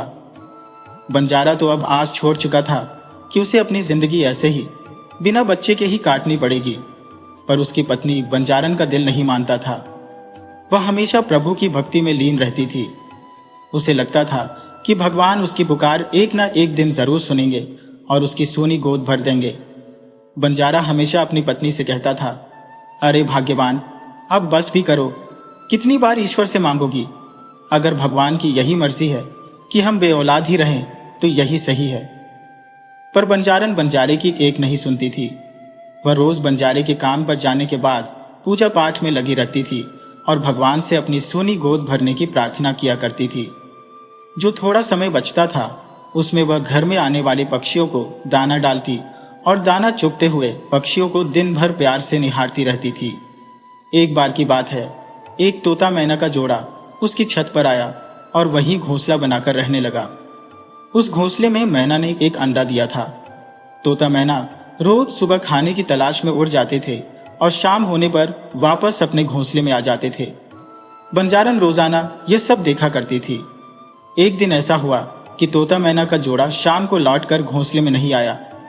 यह देखकर बंजारन बहुत परेशान हो गई। उसने कई दिनों तक तोता मैना के वापस आने का इंतजार किया, पर तोता मैना फिर कभी घोंसले में वापस नहीं आए। अब तो वह बंजारन ही तोता मैना के उस अंडे की देखरेख करने लगी थी। वह दिन भर बैठकर अंडे को ऐसे निहारती रहती जैसे अंडे में पल रहा बच्चा खुद उसी का हो। मैना का वह अंडा बहुत तेजी से बढ़ रहा था। वह हर रोज दुगना हो जाता था। यह देखकर बंजारन को अब डर लगने लगा था। एक दिन बंजारन ने देखा कि मैना का जो अंडा है वह तरबूज जितना बड़ा हो गया था। यह देखकर बंजारन डर के मारे घर से भाग गई और बंजारे को बुलाने चली गई। जब बंजारा और उसकी पत्नी अंडे के पास पहुंचे तो अंडा लुढ़क कर उन दोनों के पैरों के पास आ गया था। अब बंजारे ने डरते डरते जैसे ही उस अंडे को हाथ लगाया, वह अंडा फट गया और उसमें से एक छोटी सी प्यारी सी सुंदर सी लड़की निकली। बंजारे की पत्नी उस बच्ची को देखकर बहुत खुश हो गई और तुरंत ही उस बच्ची को बंजारे की पत्नी ने अपने सीने से लगा लिया। वह लड़की मैना की बेटी थी, इसलिए बंजारे और उसकी पत्नी ने उस बच्ची का नाम मैना रखा और उसे अपनी बेटी बनाकर उसका पालन पोषण करने लगे। दोनों पति पत्नी ने मैना का लालन पालन बहुत ही अच्छे से किया था। अब मैना को देखकर दोनों बंजारन और बंजारे पति पत्नी फूले नहीं समाते थे। उनका समय बहुत सुखपूर्वक बीत रहा था और अब धीरे धीरे समय बीता तो मैना बड़ी हो गई थी। मैना बड़ी होकर सब गुणों से भरपूर और बहुत सुंदर हो गई थी। वह इतनी सुंदर थी कि जो कोई उसे देखता बस देखता ही रह जाता था। एक बार की बात है, मैना अपनी सहेलियों के साथ मेला देखने गई थी। इत्तेफाक से उसी समय उस राज्य का राजा भी उस मेले में आया हुआ था। राजा की नजर जैसे ही मैना पर पड़ी, वह उसकी सुंदरता पर मोहित हो गया और तुरंत ही राजा ने अपने सेनापति को आदेश दिया कि सेनापति जी, पता करो यह सुंदरी कौन है और इसके माता पिता कौन है। तब सेनापति ने फौरन उस लड़की मैना के बारे में सारी जानकारी जुटाकर राजा को बताई। अगले ही दिन राजा ने बंजारे को उसके पास उसकी बेटी मैना से विवाह करने का प्रस्ताव भेजा। बंजारा अपनी बेटी मैना का विवाह राजा से करने को तैयार हो गया। भला कौन नहीं चाहेगा कि उसकी बेटी रानी बने। अब बंजारे की खुशी का कोई ठिकाना नहीं था। वह दौड़कर अपनी पत्नी के पास गया और कहने लगा, अरे भाग्यवान, हमारी बेटी मैना के तो भाग खुल गए। राजा हमारी बेटी से विवाह करना चाहता है। ये सुनकर बंजारे की पत्नी बंजारन भी खुशी से झूमने लगी। दोनों पति पत्नी बहुत खुश थे और खुशी खुशी उन्होंने मैना का विवाह उस नगर के राजा से करा दिया। राजा की पहले से एक रानी थी और अब मैना राजा की दूसरी रानी बनकर महल में आ गई थी। महल में आते ही रानी मैना का खूब जोर शोर से स्वागत किया गया। पूरे महल में मैना की सुंदरता की चर्चा होने लगी थी। महल में हर तरफ यही चर्चा थी कि छोटी रानी मैना तो बड़ी रानी से बहुत सुंदर है। ये सब सुनकर बड़ी रानी मैना से जल भुन गई थी। अब तो राजा हमेशा मैना के आगे पीछे ही घूमता रहता था। कोई भी काम हो, अब राजा हमेशा मैना से ही सलाह लिया करता था। ये सब देखकर राजा की बड़ी रानी छोटी रानी मैना से और भी ईर्ष्या करने लगी थी। अब वह मैना को महल से हमेशा के लिए भगा देना चाहती थी। ये सोचकर एक दिन बड़ी रानी ने मैना से पूछा और कहने लगी, मैना, तुम तो हमारी तरह इंसान के पेट से नहीं आई हो। तुम तो किसी जादू की तरह अंडे से बाहर आई हो। तुम्हारी जान किसमें है? मैना ने बड़ी रानी से कहा, दीदी, जैसे सभी इंसानों की जान उसके दिल में होती है, उसी तरह से मेरी जान भी मेरे हृदय में ही है। तब बड़ी रानी ने कहा, देखो मैना, मैं तो तुम्हारी बड़ी बहन जैसी हूँ। मुझे यह जानने की बड़ी इच्छा हो रही है कि तुम्हारी जान किसमें है। देखो मैना, अब तुम रानी बन गई हो और राज परिवार के लोगों पर हमेशा जान का खतरा बना रहता है। इसलिए मैना, मैं जानना चाहती हूँ तुम्हारी जान किसमें है, ताकि तुम्हारी जान को खतरा होने पर मैं तुम्हारी रक्षा कर सकूं। मैना बड़ी ही भोली भाली थी। वह बड़ी रानी की चाल को नहीं समझ पाई और बड़ी रानी को मैना ने अपनी सारी बातें बता दी। मैना ने बड़ी रानी को बताया कि दीदी, मेरे मायके के आंगन में एक कुआं है। उस कुएं में एक लकड़ी का बक्सा है। उस लकड़ी के बक्से में एक छोटी सी डिबिया है। उस डिबिया में मोतियों की चमकती हुई एक माला है और उसी माला में मेरी जान है। सारी बातें जानकर बड़ी रानी ने मैना से कहा, मैना, फिर तो तुम्हारी जान बहुत सुरक्षित जगह पर है, लेकिन सावधान रहना। हम रानियों के तो अनेकों दुश्मन होते हैं और हमेशा जान का खतरा बना रहता है। ये कहकर बड़ी रानी वहां से अपने कमरे में चली गई। मैना चुपचाप बैठी बड़ी रानी की कई बातों के बारे में सोच रही थी। तभी वहां पर राजा आ गया और मैना ने कहा कि राजा ने पूछा, रानी मैना, किन ख्यालों में खोई हुई हो, जरा मुझे भी तो बताओ। तब मैना ने कहा, महाराज, अगर मैं मर जाऊं तो मुझे तुम जलाना मत। राजा ने कहा, रानी, ये कैसी बातें कर रही हो मैना, तुम आज। तब मैना ने राजा से कहा, महाराज, मरना तो एक दिन सबको है, परंतु आज मैं अपनी सारी इच्छाएं आपको बताना चाहती हूं। तब रानी मैना ने राजा से कहा, महाराज, जब मैं मर जाऊं तो मेरे शरीर को जलाना नहीं, बल्कि एक महल बनाकर उसके आंगन में मेरे शरीर को रख देना और उस महल के चारों ओर ऊंची ऊंची दीवारें बनवा देना, ताकि उस महल के अंदर कोई घुस न सके। और हाँ महाराज, महल के अंदर एक बगीचा भी बनवा देना और खाने के लिए ढेर सारा अनाज और जरूरत का सारा सामान भी रखवा देना। तब राजा ने रानी मैना से कहा, बस रानी, अब शांत हो जाओ। जब तक मैं जिंदा हूं तुम्हें कोई नहीं मार सकता और मैं हमेशा तुम्हारे साथ रहूंगा। यह कहकर राजा ने रानी मैना को गले लगा लिया। तब राजा ने देखा कि रानी मैना तेज बुखार में तप रही है। राजा ने तुरंत राज वैद्य को बुलवाया और रानी मैना का इलाज करने को कहा।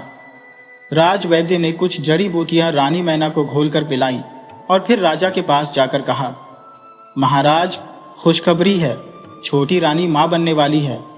यह सुनकर राजा खुश हो गया और अपने गले में पड़ी सोने की माला उतारकर राज वैद्य को भेंट स्वरूप दे दी।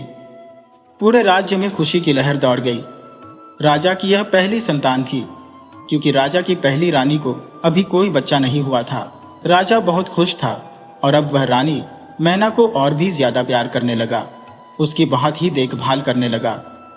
यह सब देखकर बड़ी रानी और भी ज्यादा रानी मैना से जलने लगी। अब वह मैना को जल्दी से जल्दी राजमहल से हटाना चाहती थी। तब बड़ी रानी ने अपनी नौकरानी से कहा कि तुम तुरंत गोताखोर को बुलाओ। नौकरानी ने गोताखोर को बड़ी रानी के पास बुलवा दिया। बड़ी रानी ने गोताखोर से कहा, तुम तुरंत मैना रानी के मायके जाओ और जब उसके माता पिता घर में ना हो तो तुम मौका पाकर उसके घर में घुस जाना। घर के आंगन में एक कुआं है। उस कुएं में लकड़ी का एक बक्सा है और उस बक्से में एक छोटी सी डिबिया है। उस डिबिया को निकालकर मेरे पास ले आओ। मैं तुम्हें उस डिबिया के बदले में मुंह मांगा इनाम दूंगी। गोताखोर रानी की बात सुनकर मैनावती के मायके की तरफ चल दिया। रानी ने गोताखोर से यह भी कहा कि पर एक बात ध्यान रहे, अगर तुम इस काम में असफल रहे या किसी को कानो कान पता चला, मैं तुम्हें जान से मरवा दूंगी।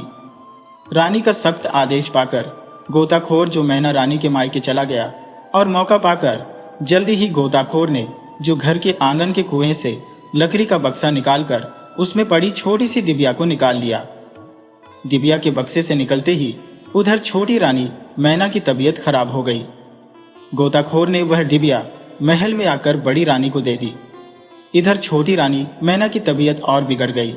उसकी सांसें ऊपर नीचे होने लगी। बड़ी रानी अब उस डिबिया में से मोतियों की माला निकालकर गले में पहन ली और जोर जोर से हंसने लगी, क्योंकि अब मैना की जान बड़ी रानी के हाथों में थी। बड़ी रानी ने माला पहनते ही जो छोटी रानी मैना मूर्छित अवस्था में चली गई। राजा ने तुरंत राज वैद्य को बुलाया। राज वैद्य ने मैना को देखकर कहा, महाराज, अब हमारी रानी इस दुनिया में नहीं रही। छोटी रानी मैना की मृत्यु हो चुकी है। इतना सुनते ही महाराज फूट फूट कर रोने लगे और पूरे महल में मातम सा छा गया। थोड़ी देर बाद राजा का मंत्री राजा के पास आया और राजा से कहने लगा, महाराज, अब छोटी रानी के अंतिम संस्कार का समय आ गया है। अब हमें छोटी रानी के शरीर को जलाने के लिए ले जाना होगा। तब राजा ने मंत्री से कहा, नहीं नहीं मंत्री, हम रानी मैना के शरीर को नहीं जलाएंगे। नगर के बाहर एक दूसरा महल बनवाओ और उसके आंगन में रानी मैना को बिस्तर सहित रखवा दो और उस महल के चारों ओर से ऊंची ऊंची दीवारों से उसे घेर दो ताकि उसमें कोई घुस न सके। साथ ही महल में ढेर सारा खाने पीने का सामान और सुख सुविधाओं की सारी चीजें रखवा दो। यही हमारी छोटी रानी, दिल से प्यारी रानी की अंतिम इच्छा थी। अब मंत्री राजा की बातें सुनकर बड़ा हैरान था, परंतु राजा के आदेश का उसे पालन करना पड़ा। अब नगर के बाहर मैना रानी का बड़ा सा महल बनवाया गया और उसे ऊंची ऊंची दीवारों से घेर दिया गया। अब उस महल के आंगन में मैना को बिस्तर सहित लिटा दिया गया। साथ ही ढेर सारा खाने पीने का सामान और सुख सुविधा की चीजों को महल में रखवा दिया गया। रानी मैना की मृत्यु पर बड़ी रानी बहुत खुश हो गई और राजा रानी मैना की मृत्यु से बहुत दुखी था। उसका अब किसी काम में मन नहीं लग रहा था। वह हमेशा छोटी रानी की यादों में खोया रहता। एक दिन राजा ने सोचा कि मैना ने आखिर अपने शरीर का अंतिम संस्कार करने से क्यों मना करवा दिया था। क्या वह फिर से जिंदा होकर लौट आएगी? परंतु राजा ने अपने दिल को समझा लिया कि मरे हुए लोग कभी वापस नहीं आते हैं। अब छोटी रानी मैना की याद में मैना के महल के चारों ओर रोज चक्कर लगाया करता था। एक दिन राजा ने उस महल के अंदर से एक बच्चे के रोने की आवाज सुनी। ये आवाज सुनकर राजा हैरान था कि महल के अंदर बच्चा कहां से आ गया। बच्चे को देखने के लिए राजा महल के अंदर घुस गया। तब राजा ने देखा रानी मैना का मृत शरीर आंगन में बिस्तर पर पड़ा हुआ है और उसकी बगल में एक छोटा सा बच्चा रो रहा है। राजा ने जैसे ही उस बच्चे को अपनी गोद में उठाया, बच्चा चुप हो गया। थोड़ी देर बाद राजा की गोद में ही वह बच्चा खेलने के बाद सो गया। राजा ने उस बच्चे को मैना की बगल में सुला दिया और महल से वापस बाहर निकल आया था। अगले दिन राजा बच्चे को देखने के लिए फिर से छोटी रानी मैना के महल में घुस गया। राजा ने देखा कि बच्चा महल के आंगन में खेल रहा है। राजा ने उस बच्चे को गोद में उठा लिया। वह बच्चा राजा की गोद में थोड़ी देर खेलने के बाद उन्हीं की गोद में सो गया। राजा फिर उस बच्चे को मैना की बगल में सुलाकर महल से बाहर निकल गया। ऐसे ही राजा अब रोज उस बच्चे से मिलने के लिए रानी मैना के महल में जाने लगा। वह ढेर सारे खिलौने और खाने पीने का सामान बच्चे के लिए भी ले जाने लगा। थोड़ी देर बच्चे के साथ खेलने के बाद राजा उस बच्चे को मैना की बगल में सुलाकर महल से वापस आ जाता था। अब धीरे धीरे समय इसी तरह से बीतता गया और अब वह बच्चा बोलने लगा था। अब वह बड़ा हो गया था और सारी बातों को भी समझने लगा था। एक दिन राजा ने उस बच्चे से पूछा, बेटा, तुम्हारी माँ कहाँ है? तब उस बच्चे ने मैना की ओर इशारा करते हुए कहा कि मेरी माँ यह है। यह सुनकर राजा बहुत हैरान हो गया। वह समझ चुका था यह बच्चा रानी मैना का ही बेटा है। अब राजा ने उस बच्चे से पूछा, बेटा, तुम्हें खाना कौन खिलाता है?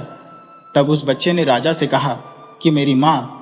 राजा ने आश्चर्यचकित होकर मैना की ओर देखा। मैना तो बिल्कुल निष्प्राण है। राजा ने फिर से बच्चे से पूछा, बेटा, तुम्हारी माँ कब जागती है?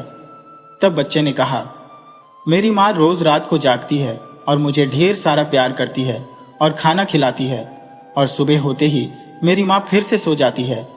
राजा ने फिर बच्चे से कहा, बेटा, आज रात में जब तुम्हारी माँ जागेगी तब तुम उससे एक प्रश्न पूछना कि माँ, तुम दिन भर सोती हो और रात में ही क्यों जागती हो? बच्चे ने राजा से कहा, ठीक है, आज रात में जब मेरी माँ जागेगी तो मैं उससे यह प्रश्न जरूर पूछूंगा कि वह रात में क्यों जागती है और फिर दिन में क्यों सो जाती है। ये कहकर बच्चा खेलते खेलते राजा की गोद में सो गया। राजा उस बच्चे को फिर से मैना की बगल में सुलाकर महल से बाहर निकल गया। मैना जब रात में जगी और अपने बच्चे को खाना खिलाने लगी, तब बच्चा अपनी माँ मैना से बोला, माँ, मेरा पेट भरा हुआ है, मुझे बिल्कुल भी अब भूख नहीं लग रही है। तब मैना ने अपने बच्चे से पूछा, बेटा, आजकल तुम ठीक से खाना नहीं खा रहे हो? बच्चे ने कहा, माँ, मैं खाना खा चुका हूँ। अब मैना हैरान होकर बेटे से पूछती है, बेटा तुम्हें किसने खाना खिलाया? तब वह बच्चा मैना से कहता है, माँ रोज दिन में राजा आते हैं, देखो ये सारे खिलौने राजा ही लाए हैं। वे मेरे साथ खूब खेलते हैं और मुझे गोद में लेकर ढेर सारा प्यार भी करते हैं। फिर मैं उन्हीं की गोद में सो जाता हूँ और फिर राजा मुझे सुलाकर चले जाते हैं। वह बच्चा मैना से कहता है, माँ राजा ने एक बात पूछने के लिए बोला था। उन्होंने कहा था मैं अपनी माँ से पूछूं कि तुम्हारी माँ रोज दिन में सोती है और रात में क्यों जागती है। मैना समझ गई कि राजा अब सारा राज जानना चाहते हैं। उसने सोचा राजा को सच्चाई बताने का यही सही समय है। तब मैना ने अपने बच्चे से कहा, बेटा अब की बार दिन में जब राजा आए तब उनसे कहना, बड़ी रानी के गले में जो चमकती हुई मोतियों की माला है उसी में मेरी माँ मैना के प्राण बसते हैं। बड़ी रानी दिन भर उस माला को अपने गले में पहने रहती है, जिससे मेरा शरीर बेजान रहता है। रात में जब वह माला उतार कर सोती है तब मैं जाग जाती हूँ। बच्चा कहने लगा, ठीक है माँ, मैं राजा से अब की बार यह सारी सच्चाई बता दूंगा। अब की बार राजा आएंगे तो सारी बात जान जाएंगे। अगले दिन जब राजा उस बच्चे से मिलने आता है तब वह बच्चा अपनी माँ की सारी सच्चाई राजा को बता देता है। राजा सब समझ गया कि बड़ी रानी मैना से कितनी ईर्ष्या करती थी, इसलिए मैना को मार डालना चाहती थी और आज मैना की यह दशा केवल बड़ी रानी के कारण है। राजा ने अब सोच लिया था वह बड़ी रानी को उसके इस अपराध की सजा जरूर देगा, परंतु इससे पहले बड़ी रानी से वह माला लेना जरूरी था। अब राजा बड़ी रानी से माला लेने की एक योजना बनाई। एक दिन राजा बड़ी रानी के पास जाकर कहता है, महारानी आपने इतनी भारी मोतियों की माला अपने गले में क्यों पहनी हुई है, इसे उतार दीजिए। तब बड़ी रानी राजा से झूठा बहाना बनाते हुए कहती है, नहीं नहीं महाराज, ये मेरी माँ की आखिरी निशानी है, इसलिए मैं इसे अपने गले से कभी नहीं उतार सकती। अब राजा समझ चुका था कि बड़ी रानी से माला वापस लेनी आसान नहीं है। फिर राजा ने बड़ी रानी से माला निकलवाने की दूसरी योजना बनाई और अगले ही दिन राजा फिर से बड़ी रानी के पास पहुंचा और बड़ी रानी से कहता है, हे रानी, मेरे प्रिय मित्र का एक छोटा सा बच्चा है, परंतु उस छोटे से बच्चे की माँ अब इस दुनिया में नहीं है और मेरे मित्र को उस छोटे से बच्चे को पालने में बड़ी दिक्कत हो रही है, इसलिए मैं उसकी मदद करना चाहता हूँ। अगर आपकी आज्ञा हो तो क्या मैं उस छोटे से बच्चे को यहाँ ला सकता हूँ, और क्या आप कुछ दिनों तक उस छोटे से बच्चे का पालन पोषण कर सकती है? तब बड़ी रानी राजा से कहती है, हाँ हाँ महाराज, क्यों नहीं, आप जरूर उस बच्चे को मेरे पास ले आइए। हमारी भी तो कोई संतान नहीं है। कुछ दिनों तक उस बच्चे का मैं ध्यान रखूंगी तो मुझे बहुत अच्छा लगेगा। अगले ही दिन राजा सब बातें मैना के बच्चे से जब मिलने जाता है तो उसे सारी योजना समझा देता है।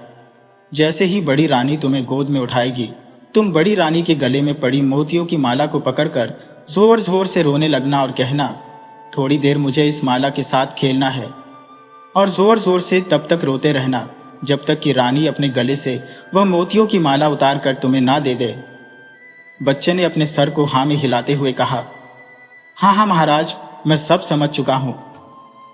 जब राजा उस बच्चे को अपने साथ महल में लेकर जाता है तो महल के सभी लोग उसे खूब प्यार करने लगते हैं। थोड़ी देर बाद राजा बड़ी रानी के पास जाता है और बच्चे को उठाकर बड़ी रानी की गोद में देता है। बच्चा जैसे ही बड़ी रानी की गोद में जाता है वह तुरंत उसके गले में पड़ी मोतियों की माला को पकड़कर जोर जोर से रोने लगता है और कहता है कि मुझे इस मोतियों की माला से खेलना है, मैं इसके साथ खेलूंगा। तब बड़ी रानी कहती है, नहीं नहीं बच्चे, यह खेलने की चीज नहीं है, मैं तुम्हें दूसरे खिलौने लाकर दे दूंगी।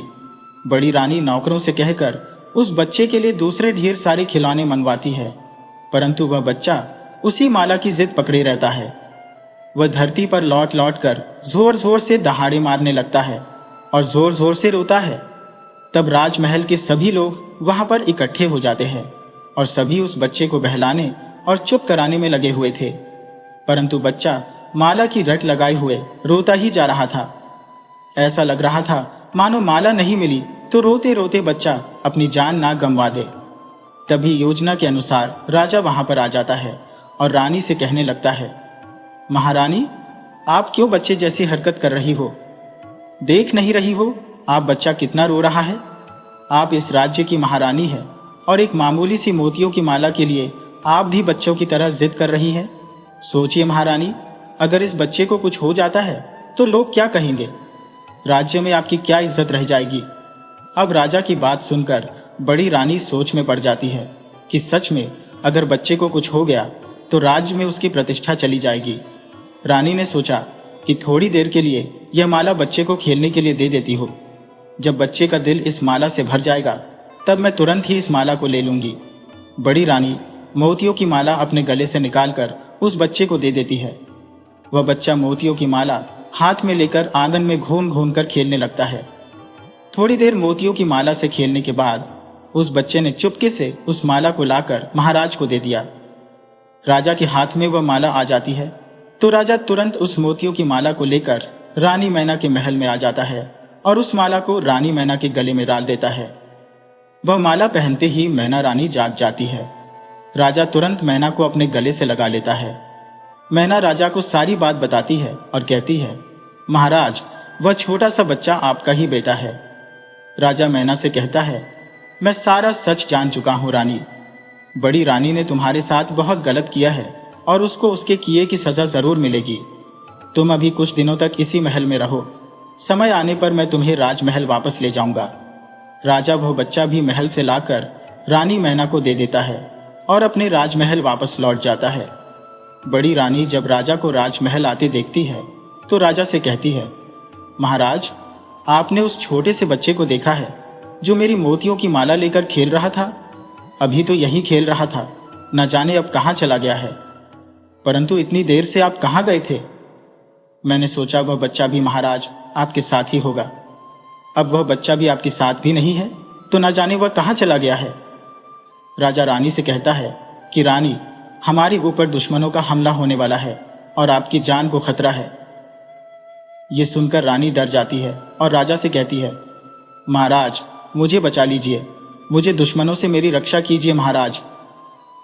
राजा कहता है, महारानी, मैंने आपको छुपाकर रखने के लिए एक तहखाना तैयार करवाया है और उसमें आपकी सुख सुविधा की सारी चीजें रखवा दी है।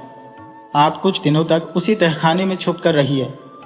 बड़ी रानी कहती है, हाँ हाँ महाराज, आप सही कह रहे हैं।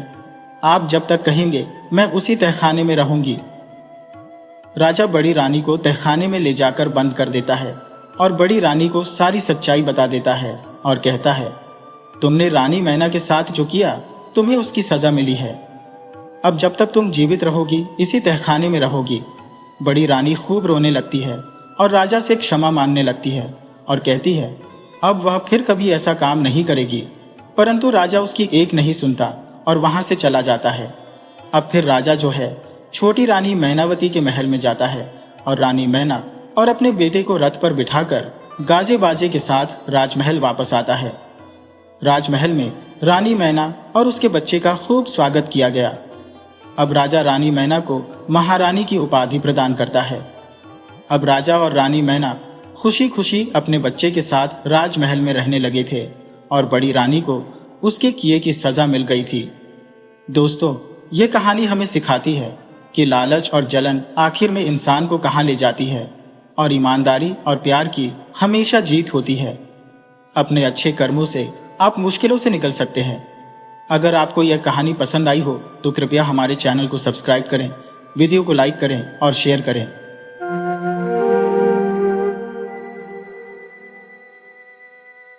ये कहानी है एक साधु, उसकी प्रेमिका रजनी और उसके पति राकेश की।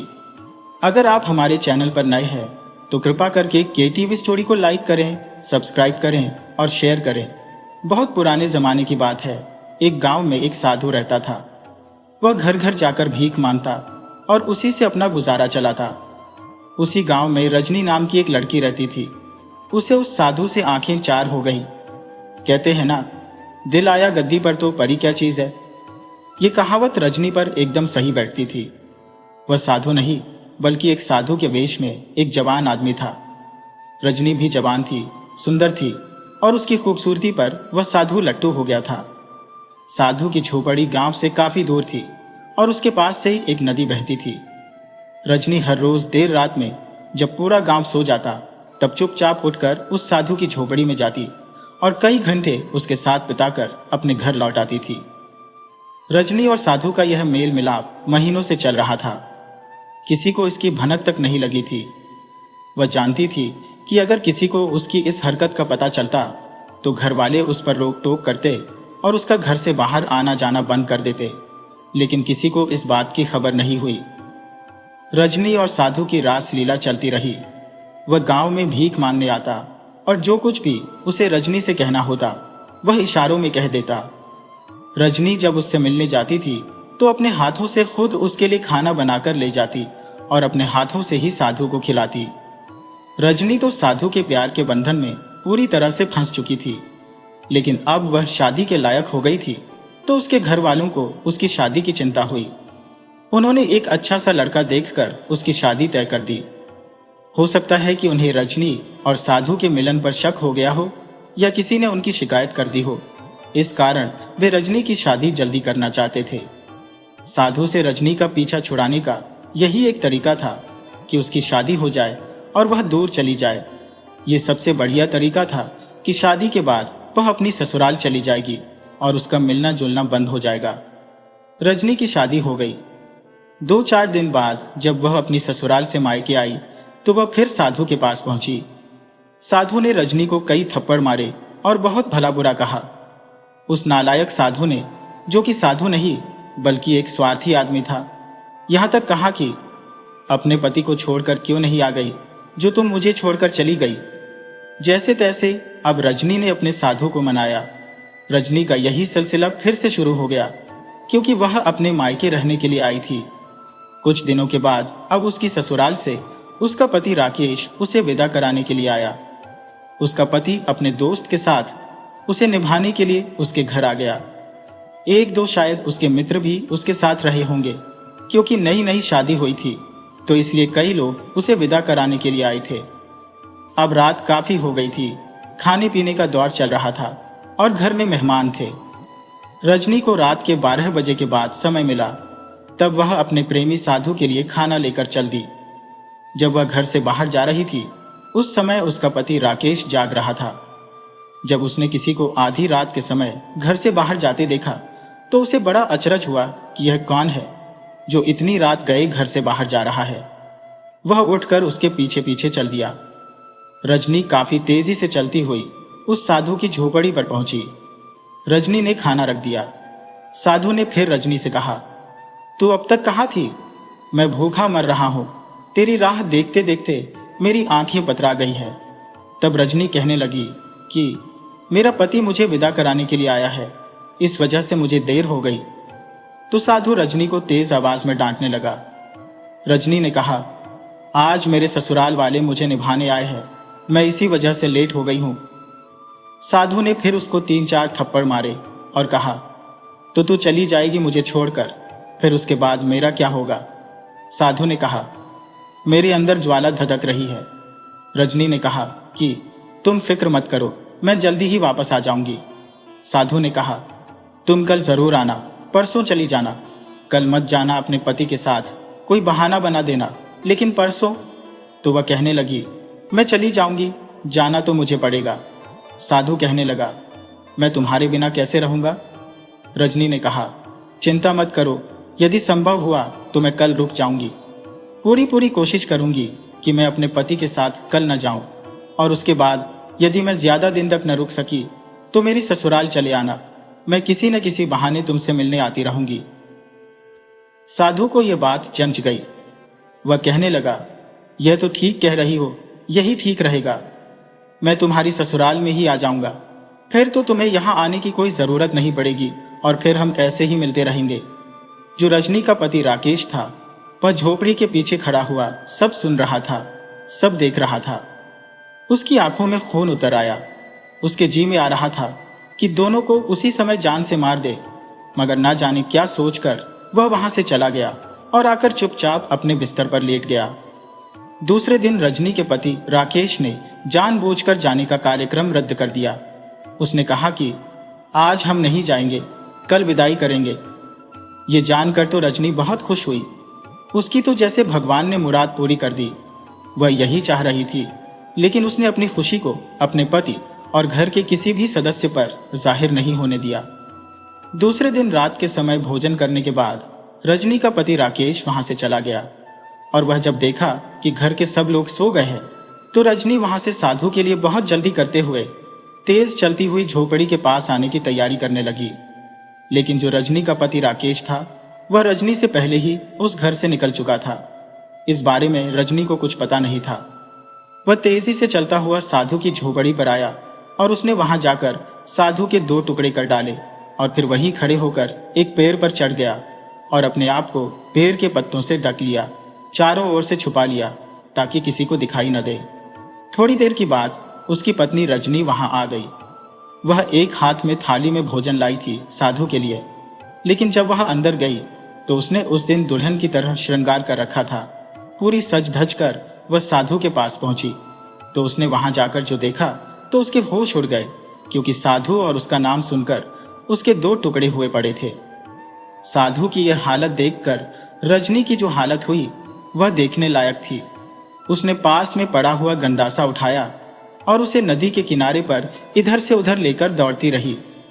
लेकिन जब उसे यकीन हो गया कि अब यहां कोई भी नहीं आएगा, क्योंकि वह सोच रही थी अगर कातिल यहां पर होगा तो मैं उसे मार डालूंगी। गंडासे को लेकर वह इधर उधर घूमती रही, लेकिन उसे कोई नजर नहीं आया। तो उसने देखा कि यहां पर कोई नहीं है। तब वह कुछ लकड़ियां इकट्ठी करने लगी। कुछ लकड़ियां तो उसने झोपड़ी में से ली और कुछ लकड़ियां इधर उधर से उसने इकट्ठी कर ली। उनको इकट्ठा करके और झोपड़ी को जो बाड़ थी उसे उसने नीचे गिराया और ढेर करके उसमें आग लगा दी।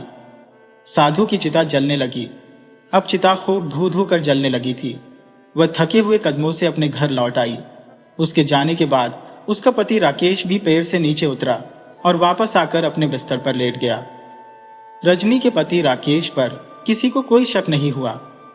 रजनी तो यह सोच भी नहीं सकती थी कि उसके पति ने यह सब काम किया है। वह तो इस बात से बिल्कुल अनजान थी। जब वह अपने घर आ गई और उसका पति भी बिस्तर पर आकर अपना सो गया, अगले दिन दोनों बिल्कुल सामान्य थे। कुछ देर बाद नींद की आगोश में सो गया उसका पति, लेकिन रजनी जो थी वह अपनी चारपाई पर तो लेट गई, लेकिन पूरी रात 1 मिनट के लिए भी सो नहीं सकी। उसे रह रहकर साधु की याद आ रही थी। पूरी रात वह अपने साधु के लिए आंसू बहाती रही। सुबह उठकर प्रतिदिन के कार्यों से निवृत्त होकर तैयार हो गई, क्योंकि अब उसे फिर ससुराल जाना था। ससुराल जाने की वह अपने विदा होने वाली थी। यह सच है कि नारी का हृदय सागर की तरह विशाल और गहरा होता है। उसमें ना जाने क्या क्या छुपा होता है, उसे कोई उजागर नहीं कर सकता। तो उसके चेहरे पर रात की घटना की जरा सी भी फिक्र नहीं थी। चेहरे पर कोई शिकन नहीं, कोई भाव नहीं था। राकेश जो उसका पति रजनी का था तो और भी कमाल का काम किया। तो उसने रात की घटना का किसी से कोई जिक्र नहीं किया। उसने अपनी पत्नी को कुछ बताया। वह अपनी पत्नी को चुपचाप विदा करा कर ले आया। उसकी पत्नी के चेहरे पर तो रत्ती बराबर की सफेदी नहीं थी, वह तो बिल्कुल सामान्य थी। उसके पति ने सोचा शायद अब वह अपनी पत्नी को माफ कर दे कि जीवन में गलती नहीं है। गलती को माफ किया जाए तो गलती करने वाला गलती पर गलती करता चला जाता है। यही उस रजनी के पति ने सोचा और उसने मन ही मन अपनी पत्नी को माफ कर दिया, क्योंकि उसने तो उसके प्रेमी का काम तमाम कर दिया था और अब वह किसी से मिलने जा भी नहीं सकती थी। तो इसके कोई शक करने का कोई वजह ही नहीं रह गई थी, कोई नहीं थी। इसलिए उसने अपनी पत्नी को एक और मौका दिया कि वह सही से जिंदगी जी। जो उसका पति राकेश था वह अपनी पत्नी को घर लाया और उससे पूरी ईमानदारी के साथ, जैसे पति पत्नी एक दूसरे को प्यार करते हैं, अपनी पत्नियों को रखते हैं, ऐसे ही वे अपनी पत्नी के साथ रहने लगा। दोनों पति पत्नी का जो जीवन खुशी से बीत रहा था। काफी समय बीत गया, उसके बीच में किसी भी किस्म की कोई नाराजगी नहीं थी। वे दोनों अपनी अपनी जो गृहस्थी सही से निभा रहे थे और दोनों पति पत्नी प्यार से रहते थे, जैसे पति पत्नी रहते हैं, अपने घर की गृहस्थी चलाते हैं, वैसे ही दोनों चला रहे थे। काफी दिन बीत गए, बहुत दिन बीत गए, मगर एक दिन रात में जो रजनी का पति राकेश और रजनी दोनों बाहर बैठे हुए थे। रजनी का पति भोजन कर रहा था। रजनी के पति ने रजनी से कहा, भोजन करते हुए कहा कि रजनी जरा 1 गिलास पानी ले आना, अंदर अंधेरा था। रजनी कहने लगी, अंदर कैसे जाऊं, डर लगता है। उसकी बात सुनकर उसके पति को हंसी आ गई। वह कहने लगा, क्या बात है रजनी? रजनी ने कहा। तुम हंस क्यों रहे हो? तो वह उसका पति कहने लगा, हंसी तो मुझे इस बात पर आ रही है कि तुमने जो कहा कि अंदर मुझे एक गिलास पानी लाते हुए डर लग रहा है, उस समय तो तुम्हें डर नहीं लगा जब तुम आधी रात को अपने साधु प्रेमी की लाश के लिए नदी के किनारे लकड़ियां इकट्ठी कर रही थी, इधर उधर से लकड़ियां चुन रही थी। न जाने कैसे अचानक ये बात उसके दिल में आ गई और उसके मुंह पर आ गई। उसने ना चाहते हुए भी उसके मुंह से बात निकल गई कि अपने प्रेमी के लिए तो तुम्हें तुम्हें डर नहीं लगा जो तुमने अपने प्रेमी के टुकड़े उठाकर उनको जो आग में जलाया था। पर न बरसों गुजर गए थे, कभी इस बात का जिक्र तक नहीं किया था। तो उससे कभी यह भी नहीं पूछा था कि उसने कभी किसी से प्यार किया है या नहीं। उसका पति कभी भी कुछ नहीं पूछता था, लेकिन होनी को कुछ और ही मंजूर था, इसलिए उसके पति के मुंह से यह बात निकल गई। अपने पति के मुंह से यह बात सुनते ही रजनी की आंखें लाल हो गईं, बिल्कुल आंखों से आग धधक उठी। वह थोड़ी दूरी पर एक गंडासा रखा था। उसने बहुत जल्दी से गंडासा उठाया और पूरी शक्ति से अपने पति पर वार कर दिया। उसका पति सहम गया, वह चारपाई से कूदकर खड़ा हो गया। रजनी ने इतनी जोर से गंडासे का वार किया था कि चारपाई की पार्टी भी कट गई। उसने अपने पति पर कई वार किए। उसके पति को अपनी भूल का एहसास हो गया। वह सोच रहा था कि उसने यह सब कहकर बहुत बड़ी भूल कर दी, मगर अब क्या हो सकता है? तीर कमान से निकल चुका था। उसने बार बार उससे कहा, जी कहां रजनी, होश में आओ, गुस्सा थूक दो, क्योंकि इसमें और कोई भी तुम्हारा भला नहीं होगा। तुम्हें परेशान करना है, बेइज्जती करने का मेरा कोई इरादा नहीं था। तुम खुद सोचो, कितने साल हमारी शादी को हो गए हैं, आज तक मैंने इस विषय में तुमसे कोई जिक्र तक नहीं किया। मैं आज भी इस बारे में कुछ नहीं कह पाता, पर पता नहीं मेरे मुंह से यह बात कैसे निकल गई। मुझे खुद नहीं पता कि मेरे मुंह से यह बात क्यों निकल गई है। रजनी, मुझे माफ कर दो। लेकिन रजनी पर राकेश की बातों का कोई असर नहीं हुआ। वह बार बार वार करती जा रही थी। रजनी की आंखों में तो खून उतरा हुआ था। ऐसा ही गुस्सा और ऐसा ही खून उसकी आंखों में तब उतरा था जब उसने अपने प्रेमी साधु की लाश के 2 टुकड़े देखे थे। अब उसका पति ने आज जो वक्त के पहले कहते हैं कि राख में दबी हुई चिंगारी दबी हुई थी, उसको हवा दे डाली थी। उसी वजह से उसके हाथों में गंडासा आ गया और वही दृश्य फिर से जो उसकी आंखों के आगे आ गया। इसी बीच काफी समय गुजर गया। रजनी के पति राकेश को ऐसे लगने लगा कि रजनी उसे आज जिंदा नहीं छोड़ेगी। कई पलों बाद गंडासा उसे जरूर मार डालेगी, लेकिन कुछ देर बाद उसने गंडासा जो रजनी ने अपनी गर्दन में मार लिया। उसने अपनी गर्दन को धड़ से अलग कर दिया। वह मर गई। राकेश को अपने ऊपर बड़ा अफसोस हो रहा था। उसे बार बार अपनी गलती का एहसास हो रहा था कि जो होना था वह तो हो गया, उसका कोई इलाज तो नहीं था। एक तरह से यह भी कहा जा सकता है कि उसका घर बर्बाद हो गया, जिसका जिम्मेदार वह स्वयं था। बातों बातों में ही उसकी पत्नी का अंत हो गया। मेहरबानी ये हुई कि उसने उसकी पुलिस रिपोर्ट नहीं कराई, पुलिस में शिकायत नहीं की। यदि रिपोर्ट होती तो लाश का पोस्टमार्टम के लिए जाती और पुलिस के चक्कर लगाने पड़ते। राकेश ने बहुत जल्दी अपनी पत्नी रजनी की अर्थी तैयार कराई। वह किसी झगड़े में नहीं पड़ना चाहता था। अगर पुलिस आ जाएगी तो पुरानी बातें भी खुल जाएंगी, उसमें जो कि राकेश ने भी तो कत्ल किया था, उसका बचना मुश्किल हो जाएगा। पुलिस को बाल की खाल निकाल लेती है, इसलिए राकेश ने सोचा भलाई इसी में है कि चुपचाप पत्नी का अंतिम संस्कार कर दिया जाए। अंतिम संस्कार की तैयारियां करने लगा और आवश्यक कार्य पूरे करने के बाद उसने रजनी के मृत शरीर को आग के हवाले कर दिया और चुपचाप अपने घर आ गया, क्योंकि दोस्तों वह जानता था कि उसकी रजनी जो थी वह साधु प्रेमी को बहुत प्यार करती थी। उस दिन उसने रजनी का वह रूप देखा था। रजनी समझ गई थी कि उसके पति ने यह सब किया है, क्योंकि वह मन ही मन प्रतिज्ञा कर चुकी थी, जिस भी दिन मुझे अपने प्रेमी के हत्यारे का पता चलेगा मैं उससे बदला जरूर लूंगी। यही रजनी ने किया। वह पति को तो नहीं मार सकती, लेकिन उसने अपने जीवन की लीला का अंत कर दिया। दोस्तों, अगर आपको हमारी कहानी पसंद आई हो तो कृपया केकीवी स्टोरी को लाइक करें, सब्सक्राइब करें और शेयर करें। राधे राधे।